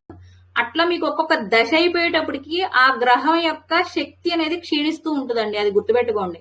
ఇప్పుడు చంద్ర మహాదశ అంటే అది భుంక్తి ఉంది కాబట్టి మీకు అక్కడ 50% ఉంది. తర్వాత కుజ మహాదశ అయింది, ఆయనది 10% ఉంది. తర్వాతది ఈ రాహు అయిపోయింది అనుకోండి, నెక్స్ట్ దశకి వెళ్ళేటప్పటికి ఆయనకు కూడా బలం తగ్గిపోతుంది. రాహు ఇంకా 10 ఉండేది. అట్లా లాస్ట్ కి వెళ్ళేటప్పటికి అందుకే ఏంటంటే మనకి మంచి చేసే గ్రహాలవి లాస్ట్ లో ఉంటే, అంటే మిడిల్ లో ఉంటే బాగుంటుంది అనమాట. అంటే వాళ్ళు పుట్టగానే మనకి మంచిది ఉందనుకోండి, మనకి ఏముంటుంది? మనకేమీ ఉండదు కదా. అదే 20-25 years నుంచి అట్లా మంచి చేసే గ్రహాలు ఉన్నాయంటే ఆ దశా సిస్టమ్ లో బాగుంటది అనమాట. అలా కూడా చూసుకోవచ్చు. ఇది లాస్ట్ కి వచ్చేటప్పుడు చూడండి, అన్ని అయిపోయినాయి. లాస్ట్ ఏంటిది? రవి దశ. రవి దశలో ఏమైంది? రవి 50% ఇచ్చాడు. చంద్రుడిది మాత్రం 50, లాస్ట్ దాకా 50 ఉంటుందని చెప్పాను కదా, ఆయన 50 అలాగే ఉంటుంది. ఇక మిగతా అన్ని 10% మాత్రమే ఉంటాయి అన్నమాట. అర్థమైందండి? ఇది నేను చెప్పడం కంటే మీరు వేసుకుంటేనే ఈజీగా ఉంటుందండి. ఇది మీరు ఎన్ని టేబుల్స్ వేసుకొని ఉంటే మీకు అప్పుడు అవగాహన అనేది వస్తుంది. నేను చెప్తే మీకు అర్థమయ్యి అర్థం కానట్లుగానే ఉంటుంది. మీరు వెయ్యండి, ఏదన్నా 2 జాతకాలు తీసుకొని అట్లా ఎగ్జాంపుల్ లాగా తీసుకొని వెయ్యండి. ఆ గ్రహ బలస్థితి అనేది వేస్తే మీకు ఈజీగా అర్థమవుతుంది. జై శ్రీకృష్ణ. ఓకే అండి, నెక్స్ట్ దానికి వెళ్ళనా? అర్థమైందా? ఇది ఇంకా అర్థం కాలేదా?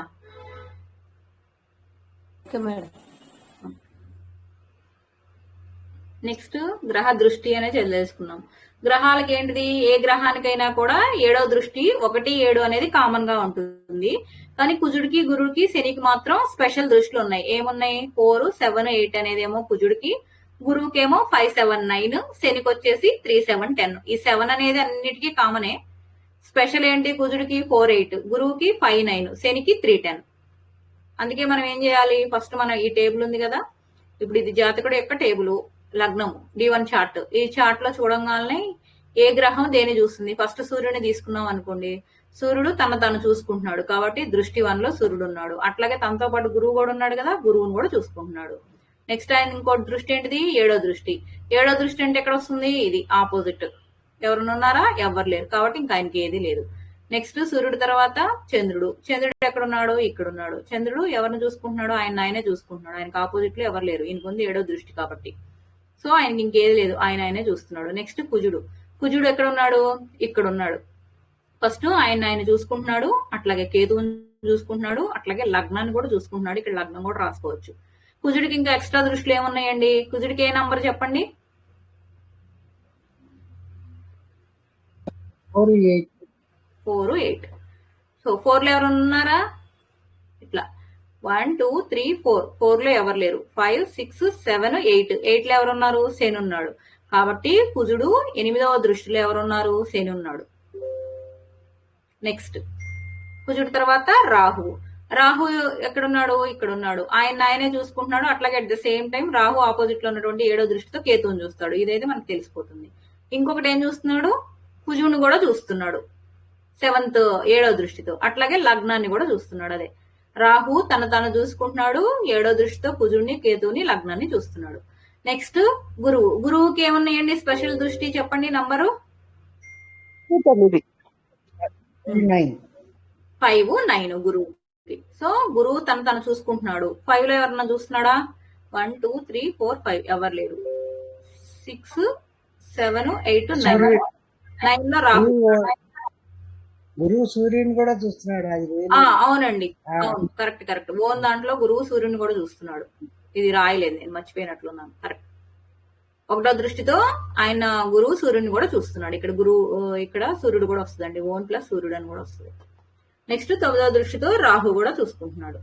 నెక్స్ట్ గురువు తర్వాత ఎవరు? శనికి. శనికి ఏమున్నాయండి నంబరు? స్పెషల్ దృష్టి ఏముంది? 1, 3, 10.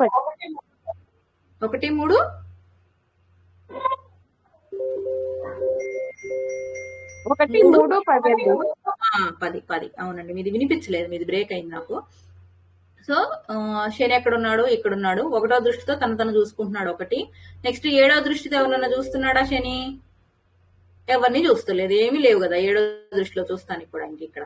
నెక్స్ట్ 3వ దృష్టితో ఏం చూస్తున్నాడు? 1, 2, 3. 3లో ఎవరిని చూస్తున్నాడు? చంద్రుడిని చూస్తున్నాడు. తర్వాత 10 కదా, 4, 5, 6, 7, 8, 9, 10. 10లో కూడా ఎవరు లేరు కాబట్టి శని 3వ దృష్టితో చంద్రుని చూస్తున్నాడు, తను చూసుకుంటున్నాడు. నెక్స్ట్ ఇక బుధుడికి ఏముంది?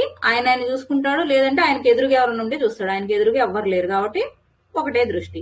బుధుడి తర్వాత కేతువు ఆటోమేటిక్ గా రాహుని చూస్తాడు అంతే. ఇక్కడ ఎవరున్నారు? రాహు అక్కడే ఉన్నాడు. ఇంకేమన్నా ఉంటే మనం నోట్ చేస్తాం, ఏం లేవు కాబట్టి రాహుని ఒక్కడనే చూస్తున్నాడు. తర్వాత శుక్రుడికి ఏం స్పెషల్ దృష్టి లేదు. 1, 7.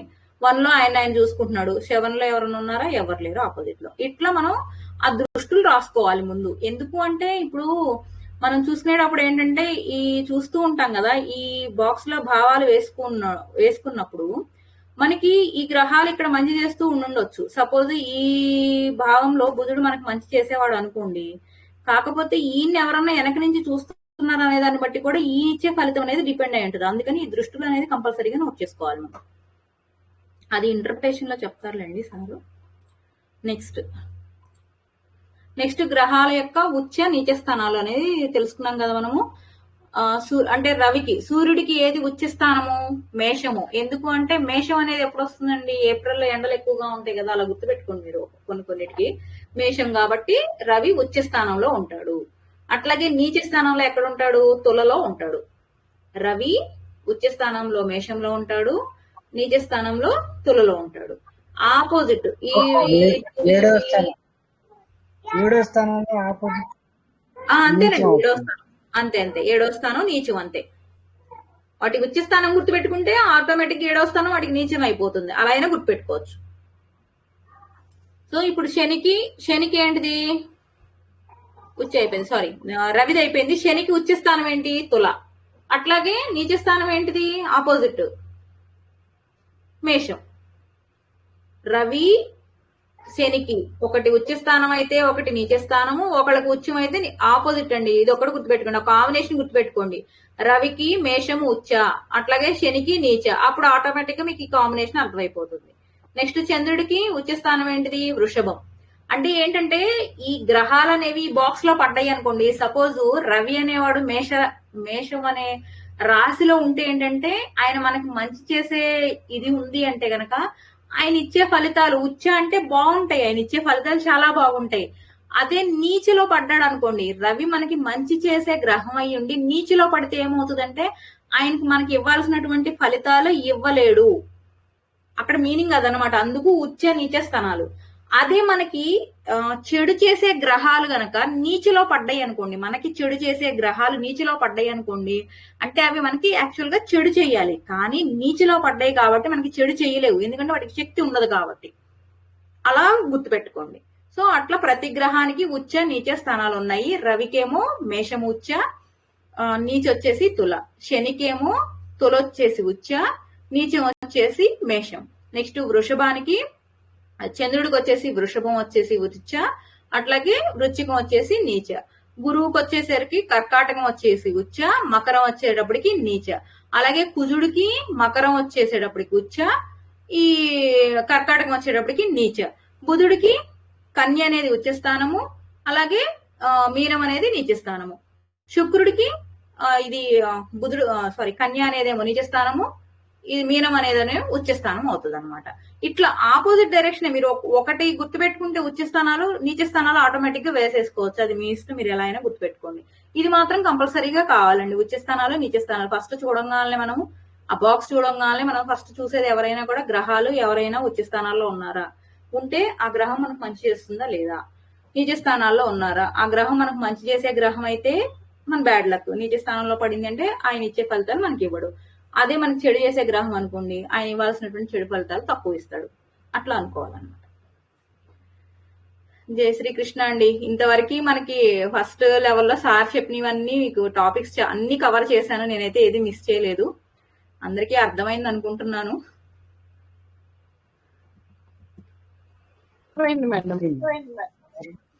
అర్థమైంది. నాకు తెలిసినంత వరకు చెప్పానండి. నేను ఏదన్నా పొరపాటు చెప్పుకుంటే మాత్రం క్షమించండి. అంటే నాకు తెలిసిన డేటా వరకే చెప్పాను. నేనేమి ఎక్కడ కోర్స్ చేయలేదు, ఏమి నేర్చుకోలేదు. నాకు సార్ క్లాస్ లో ఏ చెప్పారో అవి తెలుసుకొని నేను మీకు చెప్పాను. లేదండి, నాకు అంతకంటే తెలియదు. మీరు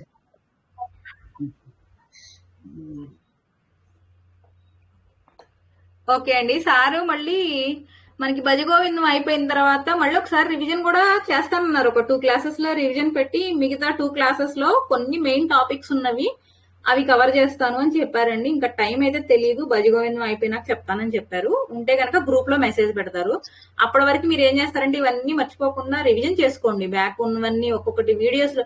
అసలు ఇది కూడా అవసరం లేదు, కానీ మీకు ఇవాళ చెప్పాను. మీకు వీడియోస్ లో నేను ప్రతిదీ కొంచెం డీటెయిల్ గానే ఎక్స్ప్లెయిన్ చేశాను కదా. వీడియోస్ ఉన్నాయి కదా యూట్యూబ్ లో, అవి చూసుకోండి మీరు హ్యాపీగా. ఓకే, ఇంకేమన్నా ఉన్నాయండి డౌట్స్? క్లోజ్ చేసుకుందాం, మీ ఇష్టం చెప్పండి. సర్వే భవంతు సుఖినః, సర్వే సంతు నిరామయాః, సర్వే భద్రాణి పశ్యంతు, మా కశ్చిద్ దుఃఖభాగ్ భవేత్. ఓం శాంతి శాంతి శాంతి. జై శ్రీకృష్ణ. ఎవరేదో మాట్లాడుతున్నారండి, సరే చెప్పండి.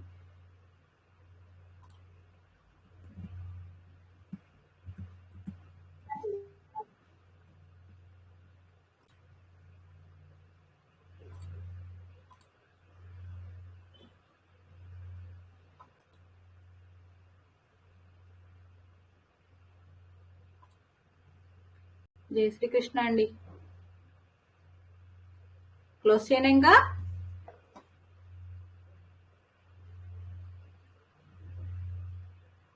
మణిగారు ఉన్నారా మీరు? ఉన్నానండి, వింటూ ఉన్నాను. వింటూ ఉన్నారా? ఈ రోజుతో క్లాస్ అయిపోయిందండి. అదే మొత్తం